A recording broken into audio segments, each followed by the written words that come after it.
कर जोरूं विनती करूं, धरूं चरण पर शीश। गुरु राम देवानंद जी महाराज ने दियो नाम बख्शीश। कोटि कोटि सिजदा करूं, कोटि कोटि प्रणाम। चरण कमल में राखियो, मैं बांदी जाम गुलाम।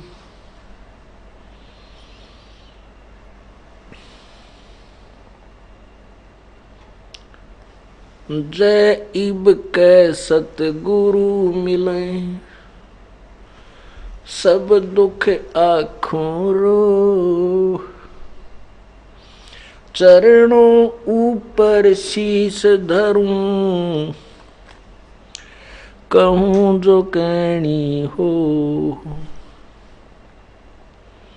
गुरु जी तुम ना भूलियो, चाहे लाख लोग मिल जाएं। हमसे तुमको बहुत है,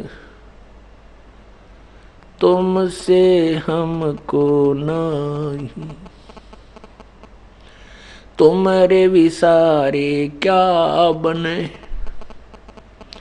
मैं किसकी शरण में जाऊं। शिव बिरंच मुनि नारद, तिनके हृदय न समाऊं।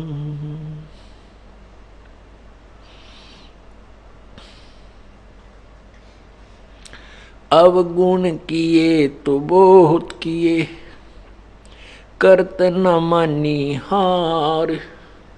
बावे बंदा बख्श दियो, बावे गर्दन उतार। अवगुण मेरे बाप जी, बख्शो गरीब नवाज। जो मैं पूत कपूत हूँ, बोहर पिता को लाज। मैं अपराधी जन्म का, नक्सक बरे विकार। तुम दाता दुख भंजना, मेरी करो संबोरे। हे कुत्ता तेरे दरबार का, मोतिया मेरा नाम। गले प्रेम की जेवड़ी, जहाँ खेचो वहाँ जाऊं मैं। तो करो तो बावड़ू, दूर दूर करो तो जाऊं। ज्यों राखो त्यों ही रहूं, जो देव सो खाऊं।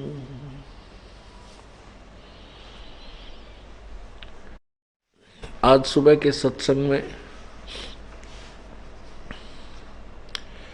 पुण्य आत्माओं ने अपनी आंखों से प्रोजेक्टर के ऊपर सदग्रंथों के गूढ़ रहस्य को देखा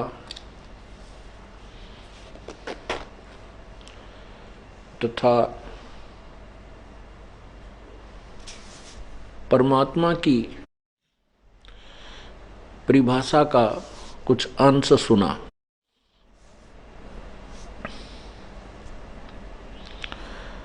अभी तक हम प्रभु की परिभाषा से भी परिचित नहीं हैं। आज से लगभग 50 वर्ष पूर्व,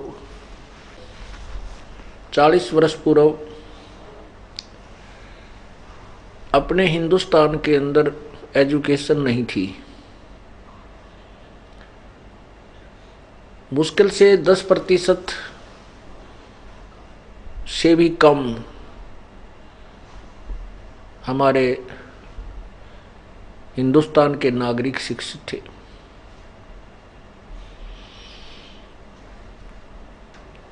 उसमें ऐसी स्थिति थी कि जैसे ये दास छोटे छोटे आयु के थे, उसमें गांव में कोई भी अधिकारी आ जाता था किसी भी विभाग का, तो जैसे नहर विभाग के कोई अफसर आते थे, अधिकारी आते थे, तो गांव में आम व्यक्ति कहता था साहब आ गए, आया हुआ है, नहर वाला साहब आ रहा है। अब उससे कोई पूछे भी ये क्या, कौन साहब है, कोई नहीं जानता था कि साहब आ रहा है। उनको नहीं मालूम था भी नहर महकमे का ये कौन साहब है, एसडीओ साहब है, एक्शन साहब है, एससी साहब है।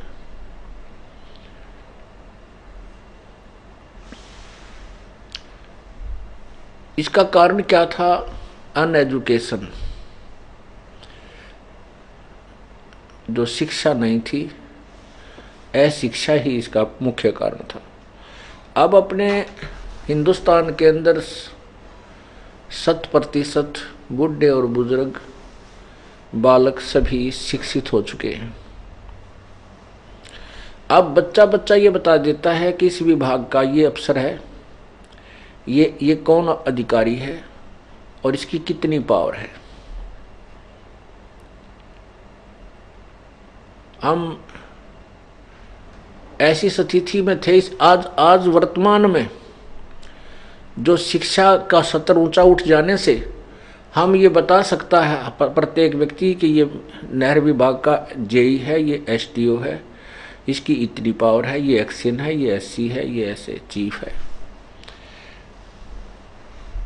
और मंत्री, मुख्यमंत्री, प्रधानमंत्री, राष्ट्रपति तक की स्थिति से हम परिचित हैं। पुराने समय में ऐसी स्थिति थी कि जैसे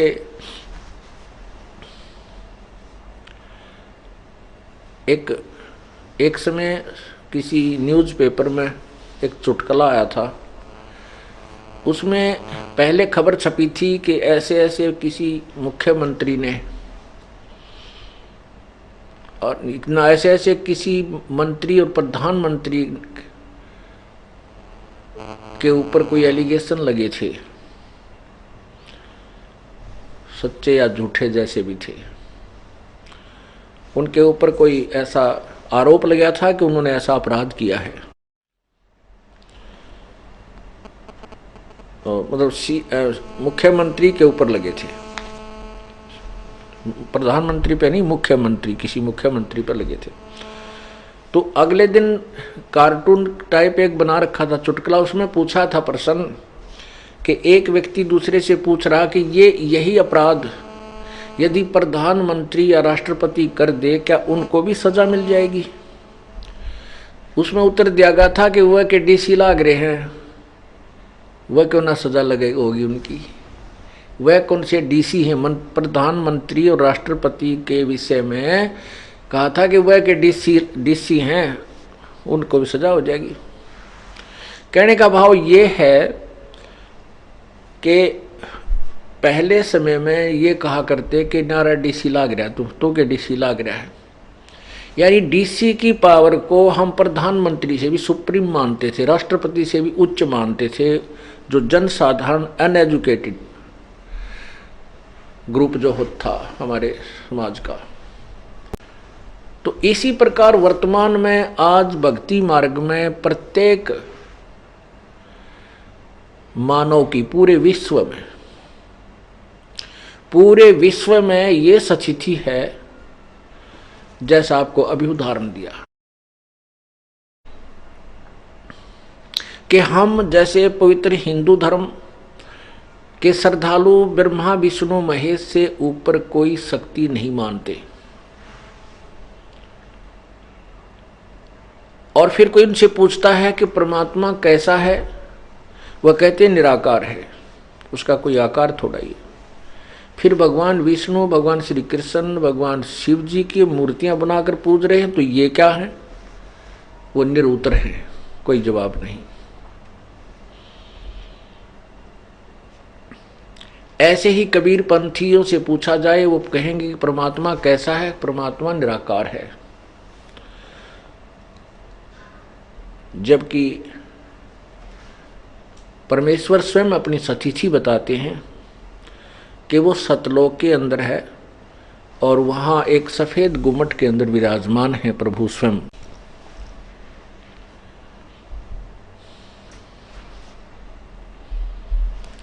इसी प्रकार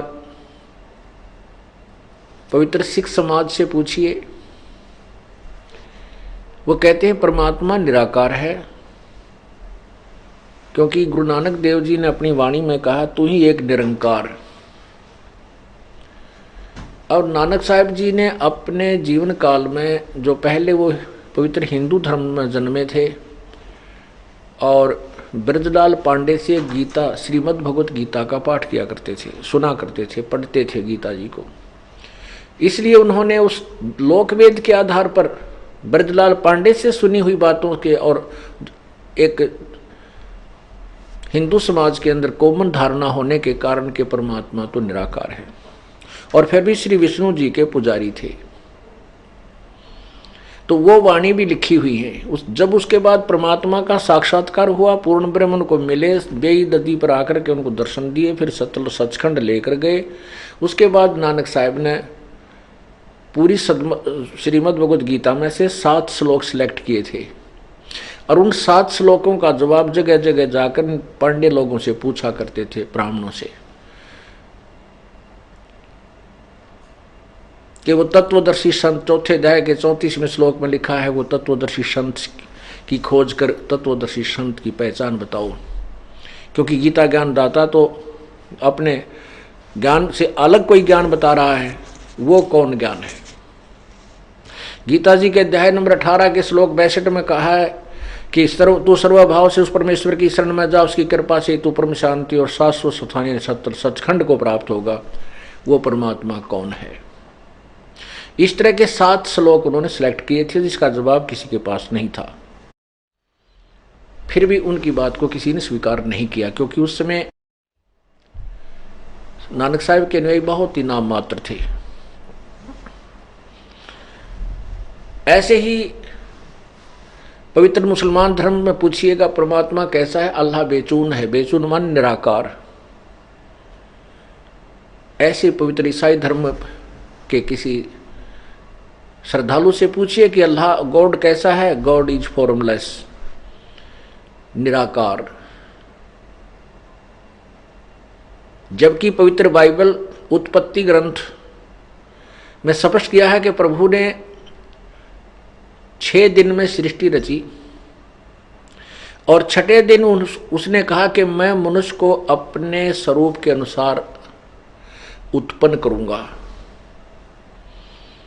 और परमात्मा ने मनुष्य को अपने स्वरूप के अनुसार उत्पन्न किया, नर और नारी करके उनकी सृष्टि की। तो फिर भगवान कैसा हुआ? परमात्मा भी नर आकार हुआ, मनुष्य जैसे आकार का। देखिएगा,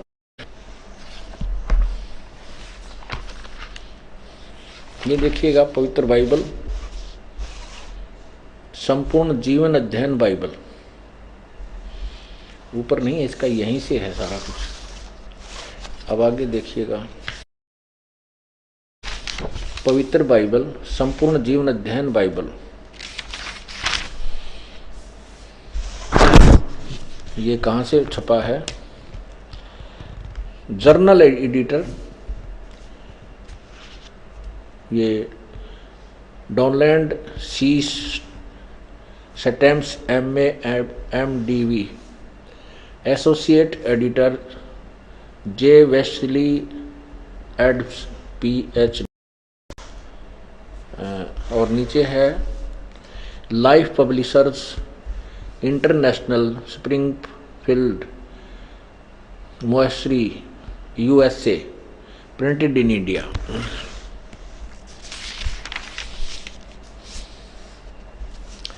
पवित्र बाइबल संपूर्ण जीवन अध्ययन, यहाँ प्रबंधक संपादक डेविड स्टुअर्ट, अंग्रेजी, प्रधान संपादक Donald C Stamps MA MDV, संयुक्त संपादक जे वेस्ले आदम्स PhD, संपादकीय समिति स्टानली एम हॉर्टन THD अध्यक्ष आदि आदि, ये सारा इनका लिस्ट लिया। Full life study Bible, life publishers international. अच्छा, इसके देखना ये देखिएगा, आरंभ यहाँ से होता है, ये स्टार्ट है।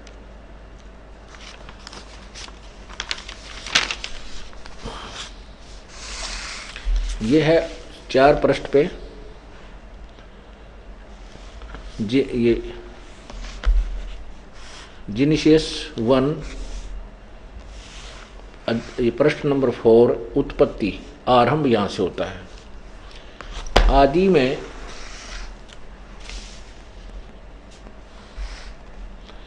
आदि में परमेश्वर ने आकाश और पृथ्वी की सृष्टि की। अब देखो, इस प्रकार ये पहला दिन हो गया। दूसरा दिन, भोर हुई इस प्रकार, और परमेश्वर ने उस अंतर को पर आकाश कहा, तथा सांझ हुई फिर भोर हुआ, ये इस प्रकार दूसरा दिन हुआ। तथा सांझ हुई फिर भोर हुआ, ये तीसरा दिन हो गया। ये ऊपर जो कुछ था, हम अपने मतलब का देखना चाहते हैं। यहाँ देखिएगा प्रश्न नंबर 5 पे,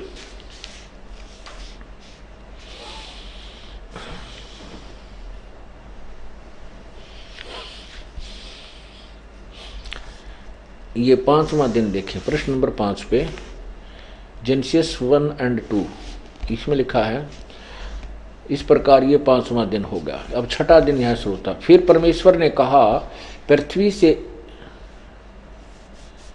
जंतु बनाएंगे। आगे देखो यहाँ, फिर परमेश्वर ने कहा कि हम मनुष्य को अपने स्वरूप के अनुसार अपनी समानता में बनाएं, और वे समुद्र की मछलियों और आकाश के पक्षियों और घरेलू पशुओं और सारी पृथ्वी पर और सब रेंगने वालों जंतुओं पर जो पृथ्वी पर रेंगते हैं अधिकार रखें।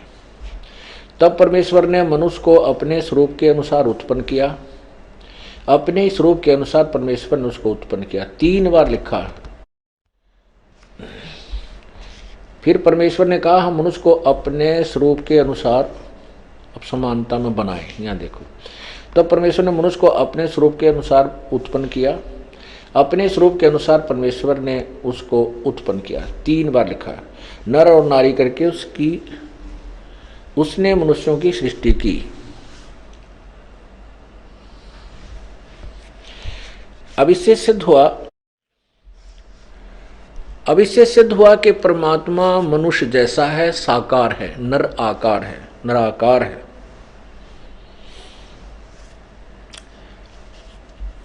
आगे देखना, फिर 7वें दिन, ये 6वां दिन हो गया। इस प्रकार फिर परमेश्वर ने क्या कहा,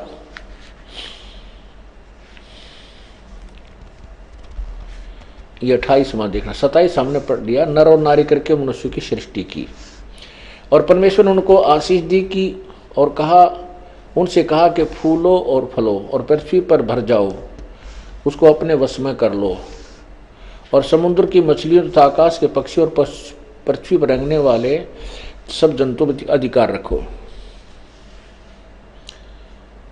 अब देखना, एक बहुत ही गहराई से सोचना है, क्योंकि हम तत्व ज्ञान समझ रहे हैं।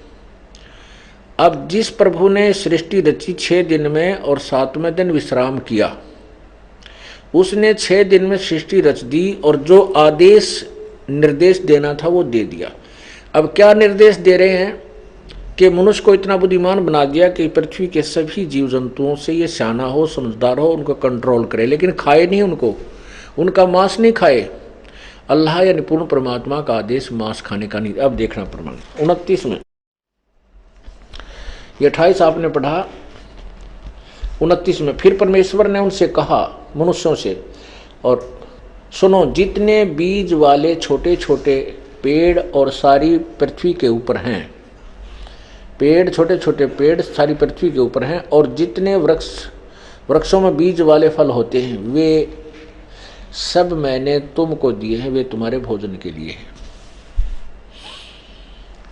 परमात्मा ने कहीं भी मनुष्य को मांस खाने का आदेश नहीं दिया। ये है पूर्ण परमात्मा का संदेश, निर्देश, आदेश। इसके अतिरिक्त यदि किसी बुक में और किसी अन्य नबी या किसी अवतार या किसी गुरु पीर के कहने से आप जी मांस आहार करते हो, परमात्मा का निर्देश, परमात्मा का संविधान तोड़ रहे हो, उसकी आपको सजा मिलेगी। कैसे मिलेगी? कि परमात्मा का, जैसे राजा का, हमारे हिंदुस्तान का संविधान है कि कोई किसी की हत्या करेगा मनुष्य की तो उसको सजाए मौत या 20 साल की सजा होगी। ये नियम है राजा का। और इसको जो तोड़ देता किसी के दूसरे के कहने आदेश से, अधिकारी के आदेश से, तो फिर वो अपराधी है। जैसे एक समय किसी व्यक्ति की मित्रता एक दरोगा से हो गई, SHO तय,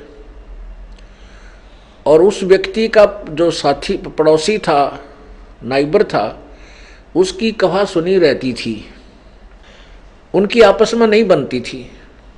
एक दिन उस दरोगा के मित्र ने अपने मित्र दरोगा से यानी SHO से कहा कि ऐसे ऐसे मेरा जो पड़ोसी है वो मुझे बहुत परेशान करता है, सारा कुछ मैंने पंचायत भी कर ली, समझा लिया, लेकिन वो बाज नहीं आता है, क्या इलाज किया जाए? SHO ने कहा कि मार उसको, समार दे, कूट छेद दे, मार लट सिर में, माप देख लूंगा। अब उस SHO के कहने अपने मित्र SHO की बात को मान करके उस व्यक्ति ने अपने पड़ोसी के साथ झगड़ा ठान लिया और उसका लठ मार दिया, और लाठी लगने तो वो व्यक्ति की मृत्यु होगी।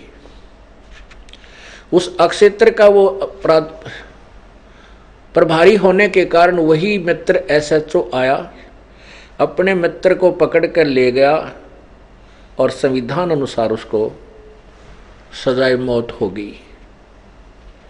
अब उस नालायक ने अपने मित्र अधिकारी SHO के कहने राजा के संविधान को भंग कर दिया तो उसको सजा मिली। ये परमात्मा का विधान है, जो भगवान ने कहना सुनना था वो कह दिया, लिख दिया, बोल दिया। उसके बाद वो परमात्मा ने विश्राम किया, तख्त पर विराजमान हुआ। उसके बाद जो यहाँ के जो मालिक हैं, जैसे ब्रह्मा, विष्णु, महेश, ब्रह्म, इन्होंने फिर बागडोर संभाल ली। ब्रह्म ने, इन्होंने फिर आगे जो आदेश दिए हैं, या किसी के अंदर प्रवेश करके या वैसे कोई आकाशवाणी करके जो आदेश दिए, ये काल ब्रह्म के आदेश हैं, और आगे चल के वो कहीं किसी बुक में नोट करके उसको लागू किया गया है, तो पूर्ण परमात्मा के विधान को भंग किया है, उनको सजा मिलेगी, वो अब दोषी होंगे। अब देखना, अभी आपने 6वां दिन पढ़ा, अब आपने ये 29 नंबर पढ़ा, इसमें ये मनुष्यों के लिए केवल फिर पढ़िए। फिर परमेश्वर ने उनसे कहा कि सुनो, जितने बीज वाले छोटे छोटे पेड़ सारी पृथ्वी के ऊपर हैं और जितने वृक्षों में बीज वाले फल होते हैं, वे सब मैंने तुमको दिए हैं, वे तुम्हारे भोजन के लिए। आगे पशु पक्षियों को भी आदेश नहीं है मांस खाने का। और जितने पृथ्वी के पशु और आकाश के पक्षी और पृथ्वी पर रेंगने वाले जंतु हैं, जिनमें जीवन का प्राण है, उन सब के खाने के लिए मैंने सब हरे हरे छोटे पेड़ दिए हैं, और वे वैसा ही होगा। तब परमेश्वर ने जो कुछ बनाया था वो देखा, वो अच्छा लगा, तथा सांझ हुई फिर भोर हुआ। इस प्रकार ये 6वां दिन हो गया। अब और परमेश्वर ने अपना काम जिसे वह करता था 7वें दिन समाप्त किया। उसने अपने किए हुए काम से 7वें दिन विश्राम किया।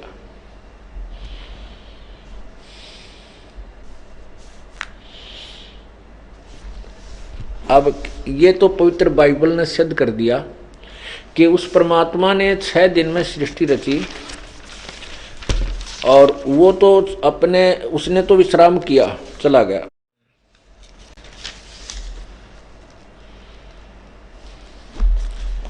वो तो तख्त पर जा विराजा। अब इसी का प्रमाण पवित्र कुरान शरीफ, क्योंकि पवित्र कुरान शरीफ के अंदर लगभग 60% पवित्र बाइबल वाला ही प्रकरण है, और पवित्र मुसलमान समाज और पवित्र ईसाई समाज बाबा आदम को अपना पूर्वज मानते हैं। अब हम आपको कुरान शरीफ में सिद्ध करते हैं कि परमात्मा कैसा है, उसका नाम क्या है। ये परिभाषा प्रभु की आपको समझाई जा रही है, ये परमात्मा की परिभाषा आपको बता रहे हैं। अब देखिएगा, ये पवित्र कुरान शरीफ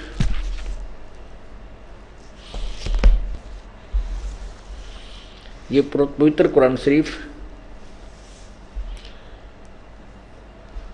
यह वह इल्हामी किताब है जिसमें कोई संदेह की गुंजाइश नहीं। यानी इसमें जो लिखा है मुसलमान भाई सत्य मानते हैं कि इसमें जो लिखा है वो सत्य है, इसमें कोई शंका हमें नहीं है।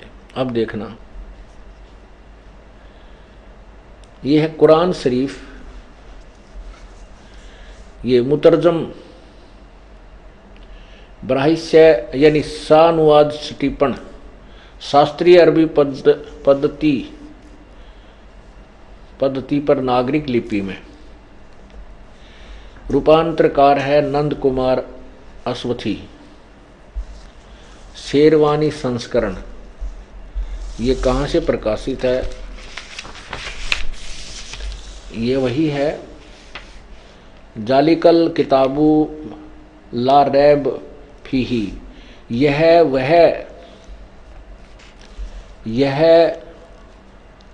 वह इल्हामी किताब है जिसमें कोई गुंजाइश नहीं, संदेह की कोई गुंजाइश नहीं।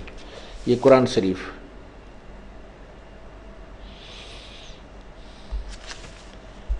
नीचे देखिएगा, ये कहाँ से प्रकाशित है?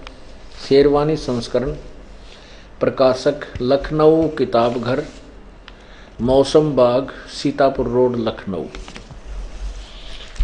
इसमें देखना सूरत फुरकानी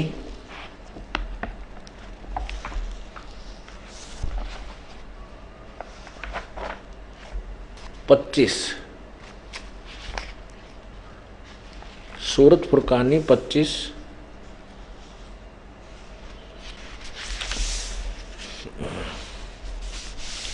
यह है सूरत फुरकानी 25। अब इसकी हम 52 आयत से लेकर 59 तक पढ़ेंगे। ये देखिएगा पृष्ठ 604 पे फुरकानी कुरान शरीफ है, सूरत फुरकानी 25। अब नीचे आ जाइए, ये संस्कृत में लिखा सारा, ये उर्दू में लिखा है, भाषा उर्दू, लिपि उर्दू है, भाषा अरबी है, और इसको हिंदी में भी एज इट इज़ लिखा गया है। ये 52 नंबर आयत है, यहाँ 51 समाप्त होती है। इसका ये अरबी है, फला तुतियल काफरीन व जाहिदुम बिही जिहादन कबीरन। इन्होंने इसका यहाँ हिंदी किया है, ये 51 शब्द है, यहाँ लिखा है, हिंदी किया है इन्होंने ही।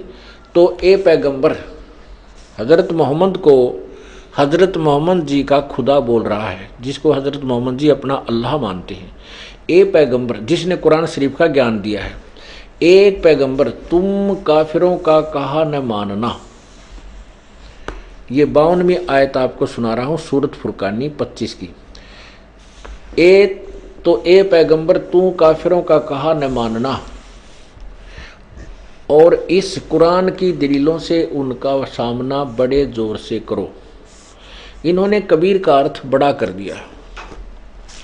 ये दास इसका अर्थ करता है कि हज़रत मोहम्मद जी का खुदा जिसने कुरान शरीफ को का ज्ञान दिया है, वो हज़रत मोहम्मद जी से कह रहा है कि हे पैगंबर, मैं तुझे जो संदेश दे रहा हूँ इस कुरान शरीफ में, मेरी बातों पर विश्वास करना। और वो काफिर इस कबीर को भगवान नहीं मानते जो आपको कबीर मिला है, क्योंकि पूर्ण परमात्मा परमेश्वर जिंदा महात्मा के रूप में हजरत मोहम्मद जी को भी मिले थे। और हजरत वो उन्होंने कहा था मैं खुदा हूँ, और खुद सतलोक सचखंड लेकर गए थे। लेकिन हजरत मोहम्मद जी उस क्या नाम है जिब्राइल नाम के उस फरिश्ते से इतने डरे हुए थे, उन्होंने कबीर परमेश्वर की बातों को नहीं स्वीकार किया। परमात्मा कहते हम मोहम्मद को वहाँ ले गयो, इच्छा रूपी वहाँ नहीं रहो, उल्ट मोहम्मद मैल पठायो, गुज बीरज एक कलमा लायो। ओए रोजा बंग नमाज दई रे, बिस्मिल की नहीं बात कही रे। हजरत मोहम्मद ने वहाँ जो परमात्मा कहते हैं हम वहाँ ले गए अपने पास, लेकिन वहाँ ये रहा नहीं, मेरी बात का स्वीकार नहीं किया, उल्टा हमने महल में यहाँ भेज दिया। फिर ये जबरील देवता जो इसको लेकर गए तो उसके आधार से उन्होंने रोजा बंग नमाज दई रे, लेकिन बिस्मिल की नहीं बात कही रे। हजरत मोहम्मद जी ने गऊ या बकरा या कोई भी बकरे आदि को बिस्मिल करने मारने के लिए नहीं कहा। तो उसके बारे में क्या बताते हैं, नबी मोहम्मद नमस्कार है राम रसूल कहाया, 1,80,000 को सौगंध जिन नहीं कर चलाया।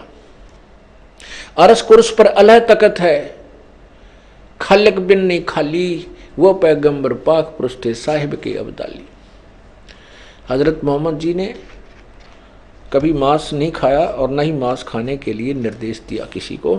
1,80,000 उनके अनुयायी हुए थे, उन्होंने भी कभी, सौगंध है उनकी कि उन्होंने कभी मांस नहीं खाया। उन्होंने कहीं ऐसा कर्द नहीं चलाया जैसे तुम अब अत्याचार करते हो, पशुओं को मारते हो और भगवान के दुआ करते हो। तो यहाँ कह रहे हैं कि पैगंबर तुम उन काफरों की बात मत मानना, क्योंकि वो कबीर को भगवान नहीं मानते। उनका विरोध, उनका संघर्ष बड़े जोर, उनका संघर्ष करना, उनकी संघर्ष का अर्थ यहाँ लड़ाई नहीं करना, उनसे संघर्ष करना, अर्थात उनकी बातों में मत आना। और ये कबीर वो परमात्मा है जिसने 6 दिन में सृष्टि रची, 7वें दिन तख्त पर जा विराजा, और ये वास्तव में अविनाशी है, उसको कोई मार नहीं सकता। आगे देखना है 53, 54, 55, 56, 57, 58, 59, इन सभी को आपको दिखाता हूं। अब हम हिंदी पढ़ेंगे इसकी। अब जैसे यहां आपने 52वां पढ़ा तो 52वीं आयत पढ़ी है, तो ए पैगंबर तुम काफिरों का कहा न मानना, और इस कुरान की दलीलों से उनका सामना बड़े जोर से करो। आगे देखना, अब ये 53 देखो, 53, ये 53 यहाँ। और वही है जिसने, ये वो कबीर नामक अल्लाह पूर्ण परमात्मा वही है जिसने 2 दरियाओं को मिला चलाया, एक का पानी मीठा प्यास बुझाने वाला और एक का खारी कड़वा। और वही है जिसने 2 दरियाओं को मिला चलाया, एक का पानी मीठा प्यास बुझाने वाला और एक का खारी कड़वा, और दोनों को एक आड़ और मजबूत रोक बना दी। अब चम्मन, ये 53 समाप्त हुई। और वही है जिसने पानी की बूंद से आदमी को पैदा किया, फिर उसको साहिब नसब यानी किसी का बेटा या बेटी, और ससुराल वाला यानी किसी का दामाद बहू बनाया। और तुम्हारा परवरदिगार हर चीज करने में शक्तिमान है। यानी गीता कुरान शरीफ ज्ञानदाता से कोई और है जिसकी तरफ संकेत किया जा रहा है। अब 55, ये चमन आपने पढ़ा। अब 55 में देखो, काफिर अल्लाह को के सिवाय ऐसों को पूजते हैं जो न उनको नफा पहुंचा सकते हैं और न उनको नुकसान है। यानी पूर्ण परमात्मा को छोड़कर अन्य देवताओं की पूजा के लिए संकेत है कुरान शरीफ में कि वो देवता ना कुछ कर सकते, ना लाभ दे सकते, ना हानि दे सकते, और काफिर लोग उन्हीं की पूजा करते हैं। और काफिर तो अपने परवरदिगार से पीठ दिए हुए हैं, मुंह मोड़े हैं। अब 56 में, ए परवरदिगार ना ए पैगंबर, हमने तुमको खुशखबरी सुनाने और सिर्फ अजाब से डराने के लिए भेजा है। अब 57 देखो। अब थोड़ा सा 57 हम यहाँ देखेंगे। हाँ 57 पढ़ो पहले। ए पैगंबर, इन लोगों से कहो कि तुम से इस अल्लाह के हुक्म पर कुछ मजदूरी नहीं मांगता, हाँ जो चाहे अपने परवरदिगार तक पहुंचने की राह इख्तियार करे। ये 57 अब हम 58 पहले यहाँ देखेंगे। ये देखो, ये 58 ये है, इसमें लिखा है कि वेब कफा बिही बिजुनुबी इवादी खबीरा। इवादी है, इवादी माने पूजा के योग्य, खबीरा कहो कबीरा कहो, ये वही कबीरन खबीरन कहो, ये कबीर ही शब्द है। ये बोलने में थोड़ा सा लिखने में अंतर हो जाता है। फिर इसी प्रकार यहाँ है रहमानो फसल बिही खबीरन, ये 59 और 58। इसमें यहाँ क्या लिखा है देखिएगा, ये 57 समाप्त हुई, 58। ए पैगंबर, जिस उस जिंदा पर भरोसा रखो जो कभी मरने वाला नहीं है, और तारीफ के साथ उसकी पाकी बयान करते रहो, और अपने बंदों के गुनाहों से वह काफ़ी खबरदार है। यहाँ कबीर का अर्थ इन्होंने काफ़ी कर दिया, बहुत अच्छी तरह खबरदार है ये 58 में। अब इसका क्या अर्थ है कि ए पैगंबर, उस जिंदा महात्मा, जिंदा पर भरोसा रखो, ओह वो कभी मरने वाला नहीं है, और उसी की तारीफ के साथ उसकी पाकी यानी उसकी पवित्रता का बयान करते रहो, उसकी महिमा का गुणगान करते रहो। वो अपने बंदों के गुनाहों से काफ़ी खबरदार है। क्या कहना चाहते हैं कि कुरान शरीफ के बोलने वाला अल्लाह, जिसको हजरत मोहम्मद जी अपने खुदा मानते हैं, वो कह रहा है कि जो जिंदा महात्मा के रूप में तुझे आकर मिला था उसके ऊपर विश्वास कर, और वो अपने बंदों के यानी जो उनका अनुयायी है उनके गुनाहों को यानी उनके अपराधों को भी क्षमा कर देता है, माफ़ कर देता है। वो कभी मरने वाला नहीं, अर्थात वो वास्तव में अविनाशी है। और यहाँ वास्तव में कबीर कुरान शरीफ ये कहना चाहते हैं, कबीर नामक जो अल्लाह है, अल्लाहु अकबर जिसे कहते हैं, अल्लाह अकबर, अल्लाह अकबरू, कबीर अल्लाह, अल्लाह कबीर, वो एक ही बात है। वो उसका अर्थ अल्लाह कबीर का अर्थ बड़ा भगवान कह देते हैं नहीं, अर्थ तो किसी भी वस्तु अक्षर का यानी किसी नाम का कर लीजिए, अवश्य उसका शब्द का अर्थ होगा। निरर्थक शब्दों के ना नाम होते हैं और ना ही उनका कहीं प्रयोग हुआ करता है किसी भी भाषा में। तो इस प्रकार ये लिखा है कि वो अल्लाह कबीर है, वो अल्लाहु अकबर है, वो अल्लाह कबीर है। अब उसी गीता कुरान शरीफ के ज्ञान देने वाला कह रहा कि उसी की महिमा गा तू। अब 59 में देखो, 59 में कमाल कर दिया। ये 58 आपने पढ़ा, ये देखिएगा, ये 59 कि जिसने आसमानों और जमीन और जो कुछ उनके बीच में है सबको 6 दिन में पैदा किया, फिर तख्त पर जा विराजा, वह अल्लाह बड़ा, वह अल्लाह कबीर। यहां लिखना था वह भगवान कबीर रहमान है, दयालु है। तो उसकी खबर किसी बाखबर इल्म वाले से पूछ देखो। बाखबर माने तत्वदर्शी संत से पूछो। पुण्यात्माओं, इन दोनों पवित्र सदग्रंथों ने, शास्त्रों ने, पवित्र बाइबल, पवित्र कुरान शरीफ ने रल मिलकर सिद्ध कर दिया कि परमात्मा मनुष्य जैसा है। उसी ने 6 दिन में सृष्टि रची, 7वें दिन तख्त पर जा बैठा, वो साकार है, उसका नाम कबीर है। अब 2 पवित्र धर्म तो स्पष्ट कर रहे हैं कि परमात्मा साकार है, इनके सदग्रंथ बता रहे हैं, और उसका नाम कबीर है, वो सह शरीर है और नर आकार है, मनुष्य जैसा है।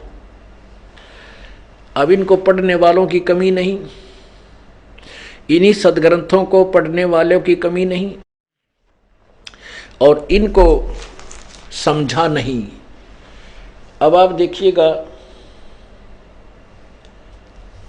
यजुर्वेद अध्याय नंबर 5 के मंत्र नंबर 1 में 2 बार प्रमाण किया है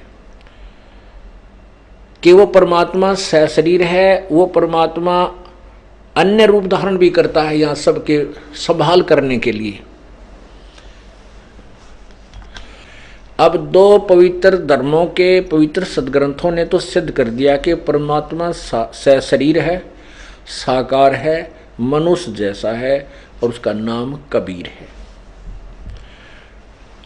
अब तीसरे पवित्र हिंदू धर्म के सदग्रंथ, वैसे तो पवित्र वेद और पवित्र गीता जी और 18 पुराण आदि जो सदग्रंथ हैं, ये किसी धर्म विशेष के नहीं हैं।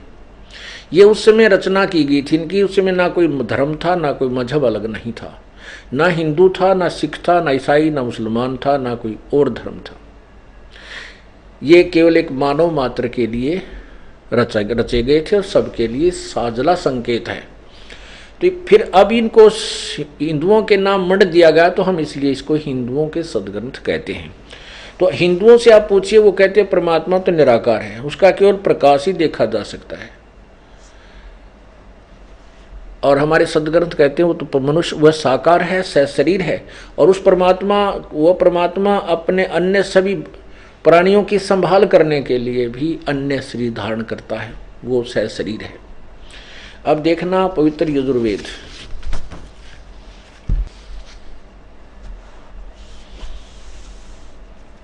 अनुवाद करता है महर्षि दयानंद सरस्वती।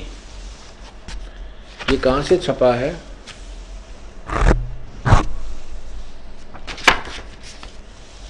प्रकाशक हैं सार्वदेशी कार्य प्रतिनिधि सभा 2/5 महर्षि दयानंद भवन, रामलीला मैदान, नई दिल्ली। यजुर्वेद आर्य भाषा भाष्य संपूर्ण 40 अध्याय महर्षि दयानंद सरस्वती कृत, अनुवाद किया महर्षि दयानंद ने। और ये कहाँ से छपा? मुद्रक है Prince offset printers, 1510 Pataudi house, Daryaganj, नई दिल्ली। अब इसमें देखिए 5वें अध्याय का प्रथम ही मंत्र,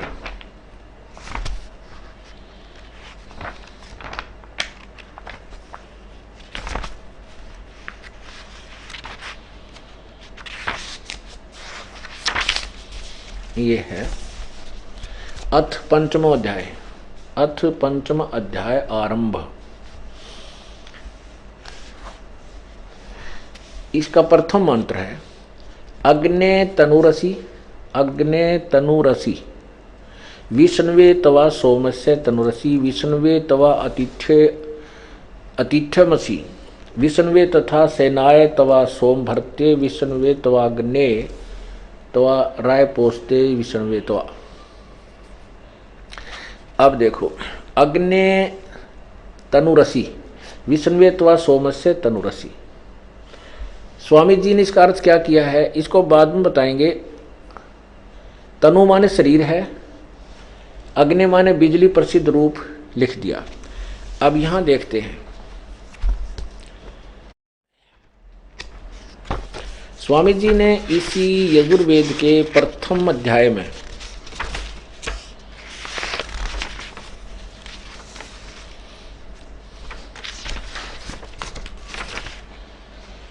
ये प्रथम अध्याय है, इसमें मंत्र नंबर 5 में प्रथम अध्याय 7 पृष्ठ पे अग्नि माने सत्य उपदेश करने वाले परमेश्वर, अग्नि माने परमेश्वर। ठीक है, आगे देखो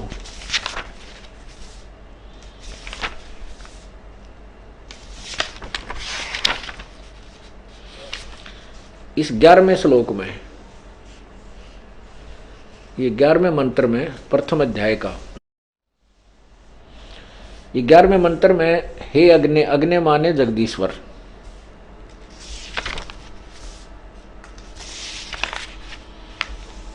अब ये 13वें मंत्र में, 13वें में प्रथम अध्याय का 13वां मंत्र, यह अनुवाद है अग्नेय, अग्नेय माने परमेश्वर की प्राप्ति के लिए।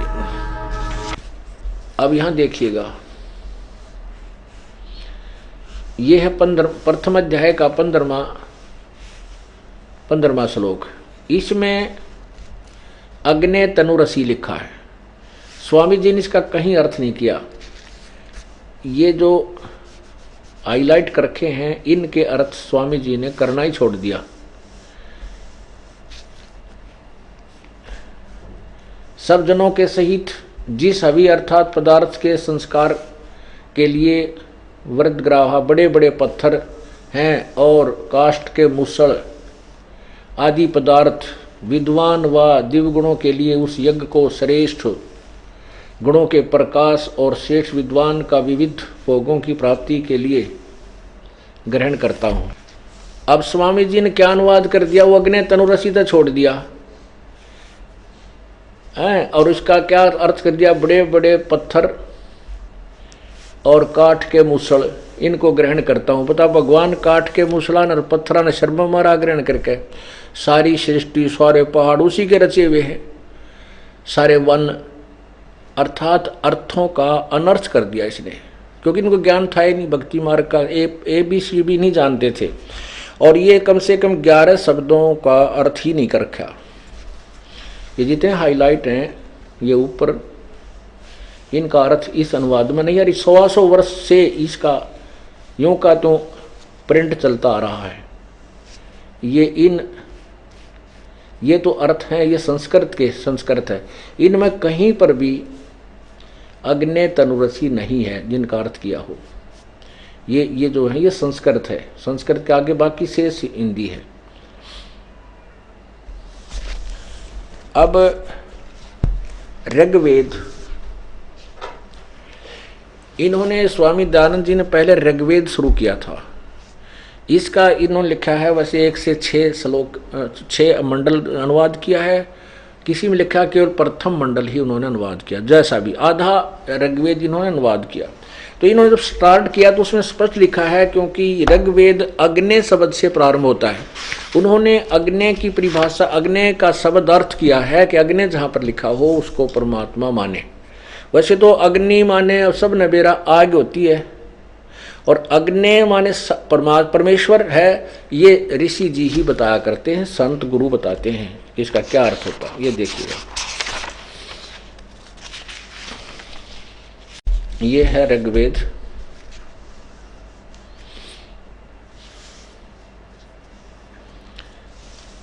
प्रथम मंडल महर्षि दयानंद सरस्वती। और ये कहाँ से छपा है? प्रकाशक हैं सार्वदेशिक आर्य प्रतिनिधि सभा 3/5 महर्षि दयानंद भवन रामलीला मैदान नई दिल्ली से। प्रथम ऋग्वेद मंडल,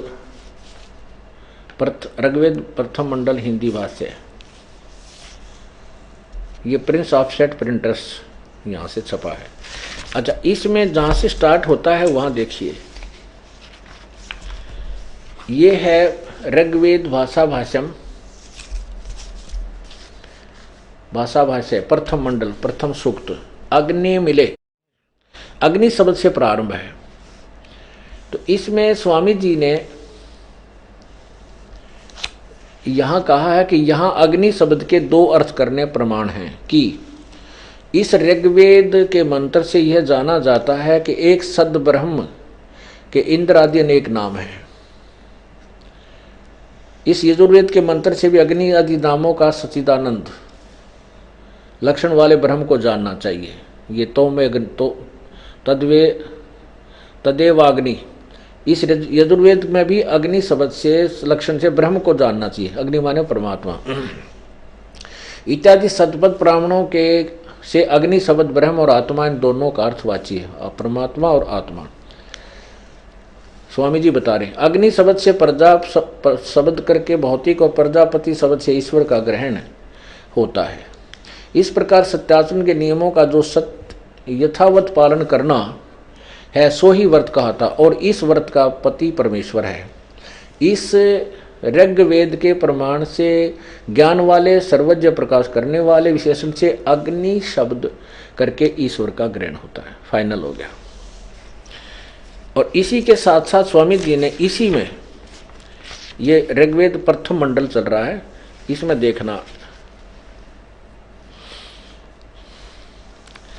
इसके आगे और लिखा है इसी के जैसे, ये यहाँ से हम पढ़ रहे थे दूसरे पृष्ठ पर, यहाँ लिखा है इस कारण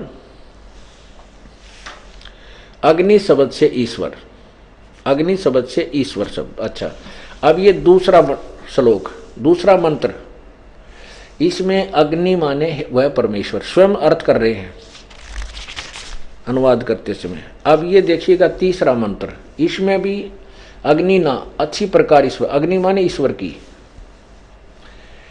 हे अग्नि माने हे परमेश्वर। ये चौथे में 2 1 2 3 और चौथे में लगातार अग्नि माने परमेश्वर।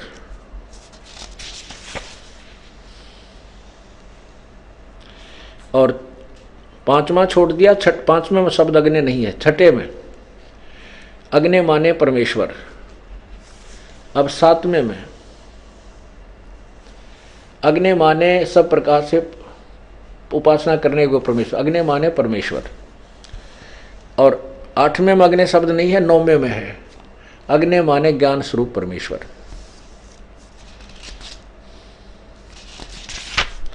कहने का भाव ये है कि जहां भी अग्नि शब्द है उन्होंने स्वयं भी अग्नि माने परमेश्वर अर्थ किया है।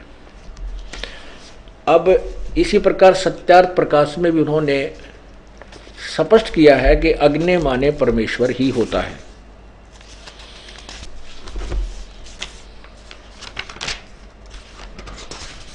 और जहां अग्नि माने परमेश्वर करना चाहिए था,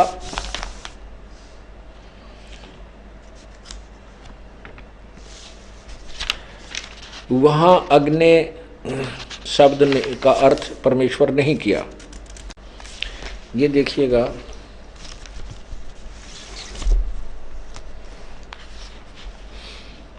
सत्यार्थ प्रकाश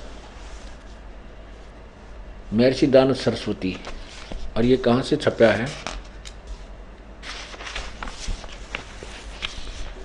यह है अथ सत्यार्थ प्रकाश वेदादि विधि सदशास्त्र प्रमाण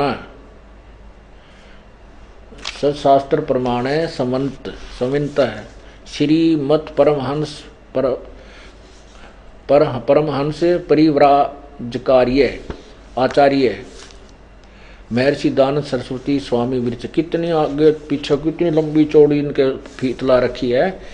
और कहाँ से छपा है, प्रकाशक, ये तो इन्होंने लिखा है कि ये जो सत्यार्थ प्रकाश है वेद आदि सभी सदशास्त्रों को प्रमाण रख करके उसके आधार से इसकी रचना महर्षि दानव सरस्वती ने की है।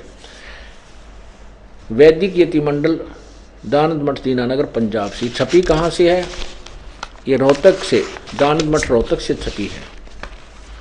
प्रकाशक हैं वैदिक यतिमंडल दानंद मठ दीनानगर पंजाब। स्वामी ओमानंद सरस्वती के सहयोग से प्रचारार्थ लागत से भी कम मूल्य 25 रुपये। मुद्रक हैं आचार्य प्रिंटिंग प्रेस, दानंद मठ गोहाना मार्ग रोहतक। अब देखिएगा इस पे प्रथम ही समोल्लास में अथ सत्यार्थ प्रकाश है।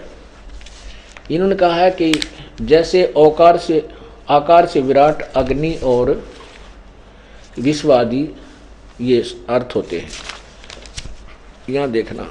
और सब स्वरूप, दूसरे दो प्रश्न नंबर 15 पे है, सब स्वरूप होने से सब स्वरूप और सब प्रकाश होने से अग्नि। अब 16 पर देखना, सौ प्रकाश होने से अग्नि। यहाँ लिखा है कि निरंतर व्यापक होने से परमेश्वर का नाम ब्रह्म है। इसमें तो अग्नि नाम भी परमात्मा का है। यहाँ देखना फिर ओम, ये प्रश्न नंबर 16 पर, ओम और अग्नि आदि नामों से मुख्य अर्थ परमेश्वर का ग्रहण होता है। ओम और अग्नि आदि नामों से मुख्य अर्थ परमेश्वर का ही होता है। स्पष्ट हो गया, परमेश्वर का ही ग्रहण होता है। आगे देखो, ये प्रश्न नंबर 17 पर, अगि इण धातु है, इनसे अग्नि शब्द सिद्ध होता है। जो ज्ञान स्वरूप सर्वज्ञ जानने योग्य जानने, प्राप्ति होने और करने योग, पूजा करने योग है, इससे परमेश्वर का नाम अग्नि है।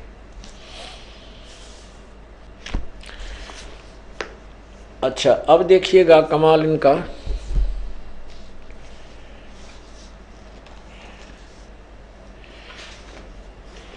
ये है यजुर्वेद ना, यजुर्वेद और सामवेद को इकट्ठा ही जल्द किया गया है। ये देखिएगा, ये बड़ी बड़ी जल्द में है यजुर्वेद और सामवेद। यजुर्वेद तो स्वामी दानंद जी वाला ही है, एज इट इज, इन्होंने सिर्फ टाइप अलग करके लंबाई ज़्यादा बढ़ा के किया है। और ये कहाँ से प्रकाशित है ये देखिएगा, यजुर्वेद सामवेद भाषा भाष्य संपूर्ण, यहाँ से देखिए। प्रधान कार्यालय दानंद संस्थान, वेद मंदिर महात्मा वेद भिक्षु सेवाश्रम, मुखमेलपुर दिल्ली, दूरभाष इतना। ये कहाँ से छपा? दानंद संस्थान नई दिल्ली से। कौन है इसके प्रकाशक? पंडिता राकेश रानी, अध्यक्ष दानंद संस्थान, 2286 आर्य समाज मार्ग, करोल बाग, नई दिल्ली से। ये तो अब इसमें श्याम वेद का अनुवाद किया है आर्य समाजी आचार्य ने, और महर्षि दानंद जी की उस निर्देश का पालन करते हुए कि जहाँ भी अग्नि शब्द है मुख्य तौर पर उसका नाम परमात्मा परमेश्वर होना चाहिए। अब देखिए सामवेद, ये सामवेद है, भाषा भाषम, ये प्रथम ही स्टार्ट है यहाँ से। इसके प्रथम मंत्र में, ये प्रथम मंत्र है, अग्नि माने हे ईश्वर, अग्नि माने हे परमेश्वर, अग्नि माने ईश्वर को, अग्नि माने परमेश्वर, अग्नि माने हे ईश्वर, अग्नि माने हे परमेश्वर। आगे देखो, अग्नि माने हे ईश्वर, अग्नि माने हे ईश्वर, अग्नि माने हे परमेश्वर, अग्नि माने हे परमेश्वर, अग्नि माने हे परमेश्वर,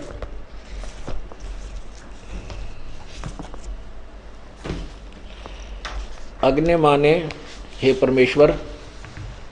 जहाँ भी अग्नि शब्द है, जिस भी अर्थ मंत्र में, अग्नि माने हे परमेश्वर।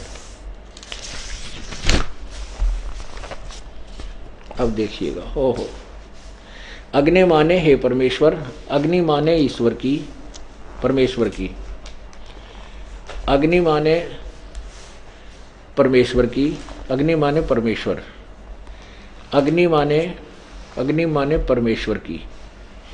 यहाँ देखिए, अग्नि माने परमेश्वर,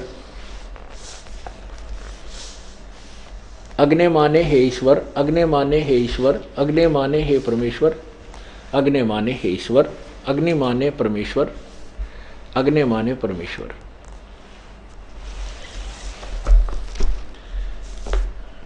अब पुण्यात्मा, अब हम इस ऋग्वेद यजुर्वेद मंडल नंबर, यजुर्वेद अध्याय नंबर 5 के मंत्र नंबर 1 को अब अनुवाद करेंगे। बहुत ही आसानी से हो जाएगा, नथिंग, इसमें कोई खास डिफिकल्टी नहीं आएगी, क्योंकि शब्दों के अर्थ इन्होंने कर ही रखे हैं। हमने तो अग्नि के आगे परमेश्वर रखना है। ये देखो, यजुर्वेद महर्षि दानंद सरस्वती द्वारा, वही जो आपको अभी दिखाया था पहले। और ये कहाँ से प्रकाशित है? प्रकाशक हैं सार्वदेशी कार्य प्रतिनिधि सभा 2/5 महर्षि दानंद भवन, रामलीला मैदान, नई दिल्ली से। महर्षि दानंद सरस्वती कृत, मुद्रक Prince offset printers, Pataudi house, Daryaganj, नई दिल्ली से। ये देखिएगा। अथ पंचम अध्याय आरंभ। अग्ने तनुरसी विष्णुवे तवा सोमस्य तनुरसी। हम सिर्फ इतने का अर्थ करके ही अपना काम निकाल लेंगे। वैसे तो हमने अनुवाद इसका पूरा किया है, इस श्लोक का, मंत्र का। अब यहाँ देखिए इन्होंने क्या अनुवाद किया स्वामी जी ने। हे मनुष्यों, तुम लोग जैसे मैं जो हवि अग्नि, बीज अग्नि का अर्थ क्या? बिजली प्रसिद्ध रूप अग्नि के तनु माने शरीर के समान असी माने है। अब यहां हम लिख देते हैं अग्नि माने परमेश्वर, तनु माने सह शरीर, असी माने है। शरीर माने उन्होंने लिखा है, तनु माने शरीर ये खुद लिख रहे हैं। अग्नि माने परमेश्वर सैकड़ों जगह पर इन्होंने खुद लिखा है अग्नि माने परमेश्वर। परमेश्वर सह शरीर है, परमात्मा का शरीर है। फिर यहाँ विष्णवे तवा सोमस्य तनुरसी, तवा माने उस, सोमस्य सब, विष्णवे माने सबकी संभाल करने के लिए, तवा माने उस, सोमस्य माने अमर पुरुष यानी सतपुरुष का, अविनाशी भगवान का, तनु माने शरीर, असी माने है। 2 बार प्रसिद्ध हो गया कि परमात्मा सह शरीर है। अब पुण्यात्माओं,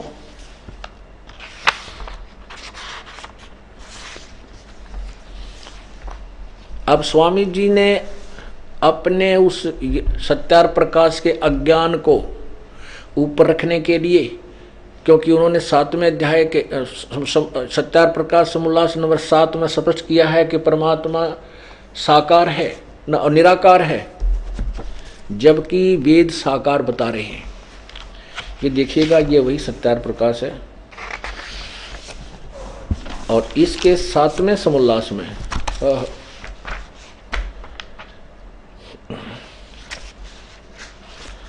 ये देखिएगा,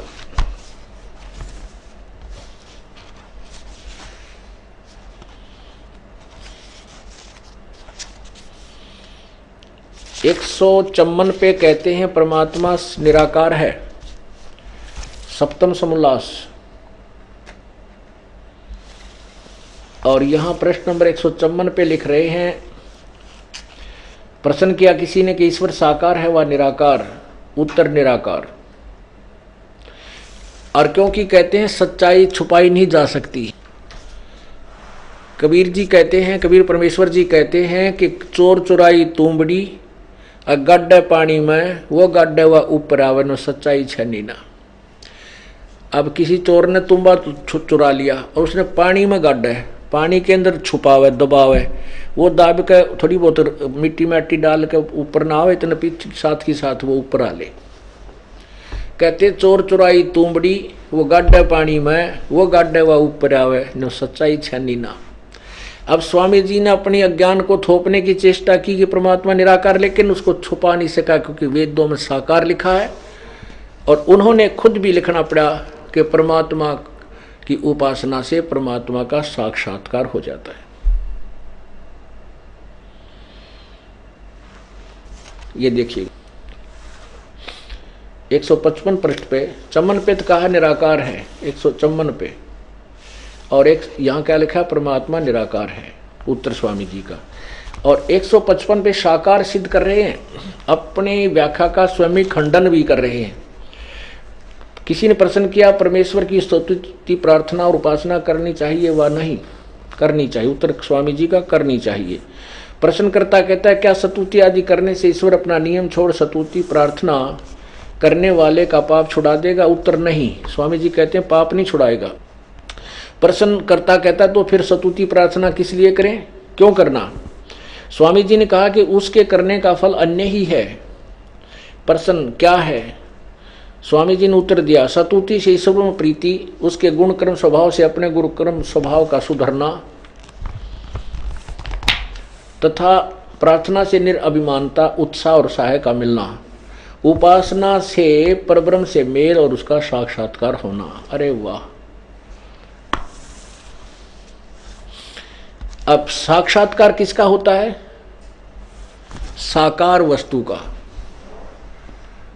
निराकार का साक्षात्कार नहीं होता। और मिलन मेल भी साकार से होगा, क्योंकि यदि परमात्मा को सर्वव्यापक और कण कण में विद्वान माने तो उपासना से पहले भी वो मिला हुआ था, फिर उसको समाधि ला कर उसको उपासना करके फिर मिलन क्या हुआ? तो इससे ये छुपा भी नहीं सके कि परमात्मा साकार नहीं है, स्वयं लिख रहे हैं कि उसका साक्षात्कार होता है।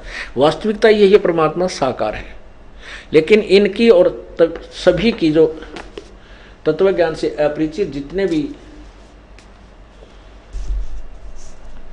जो भी, क्योंकि पूरा मानव समाज परमात्मा कबीर साहब को छोड़कर, वो तो भगवान थे, और फिर उनसे परिचित जो संत हुए, उनको उनके अतिरिक्त किसी भी की थ्योरी में आपको सच्चाई नहीं मिलेगी कि परमात्मा कैसा है, क्योंकि उन्होंने साक्षात्कार हुआ ही नहीं। इसलिए उन्होंने लिख दिया कि परमात्मा का केवल प्रकाश देखा जा सकता है, वो निराकार है। नहीं, परमात्मा साकार है, सशरीर है, मनुष्य जैसा है, उसका नाम कबीर है।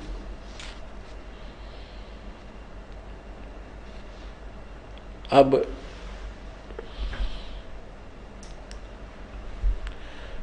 पवित्र यजुर्वेद ने स्पष्ट कर दिया कि परमात्मा सशरीर है, और वो परमात्मा सबकी संभाल करने के लिए यहाँ अतिथि रूप में आता है। 5वें अध्याय के प्रथम मंत्र में ही स्पष्ट किया है, और उसका उस सबके संभालने के लिए भी उस अमर पुरुष का शरीर है। परमात्मा कबीर साहब के बारे में गरीबदास जी कहते हैं, तेज पूंज अन्न दे धर के इस विध हमको भेंट ही। इस प्रकार हमें वो परमात्मा मिलते हैं, अन्य तेज पुंज के, हल्का तेज पुंज का एक और शरीर बना करके परमात्मा यहाँ तर वहाँ भी सशरीर है। अरस कुरुस पर श्वेत गुमट है जहाँ सतगुरु का डेरा। इसी प्रकार पवित्र कुरान शरीफ कह रही है कि परमात्मा ने 6 दिन में सृष्टि रची और 7वें दिन तख्त पर जा बैठा। अब इन सदग्रंथों ने, अब 3 पवित्र धर्मों ने सिद्ध कर दिया कि परमात्मा साकार है। अब चौथा पवित्र धर्म है सिख धर्म है। नानक साहब जी ने जो पहले अपनी परमात्मा की प्राप्ति से पूर्व लोक वेद के आधार पर लिखा था, तू ही एक निरंकार, वो वाणी भी उनकी लिपिबद्ध है। और फिर उन्होंने प्रश्न नंबर, श्री गुरु ग्रंथ साहिब में प्रश्न नंबर 24 पे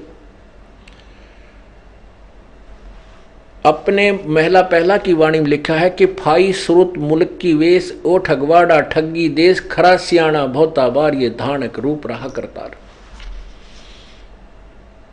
कबीर परमात्मा को सचखंड में देखा, सतलोक में सारी सृष्टि की रचना का मालिक, रचनाकर्ता को, और फिर वो उसी स्वरूप को काशी में एक जुलाहे के रूप में देखा। तब कहा था, ए ठगवाड़ा ठगी देश, खरा सियाणा बहुता बार ये धानक रूप रहा करतार। लोगों, ये बैठा भगवान, ये पूर्ण परमात्मा है। श्री गुरु ग्रंथ साहिब प्रश्न नंबर 721 उस पर लिखा है कि एक अर्ज गुप्तम पेश तोदर कून करतार, हक्का कबीर करीम तू बे ऐब परवरदिगार। हक्का कबीर, सत कबीर, बे ऐब परवरदिगार, निर्विकार परमात्मा जिसमें कोई दोष नहीं, वो पूर्ण परमात्मा, वो कबीर है। हक्का कबीर, सत्य कबीर, और वो धानक यानी जुलाहा रूप में विद्यमान थे, उनके विषय में कहा है।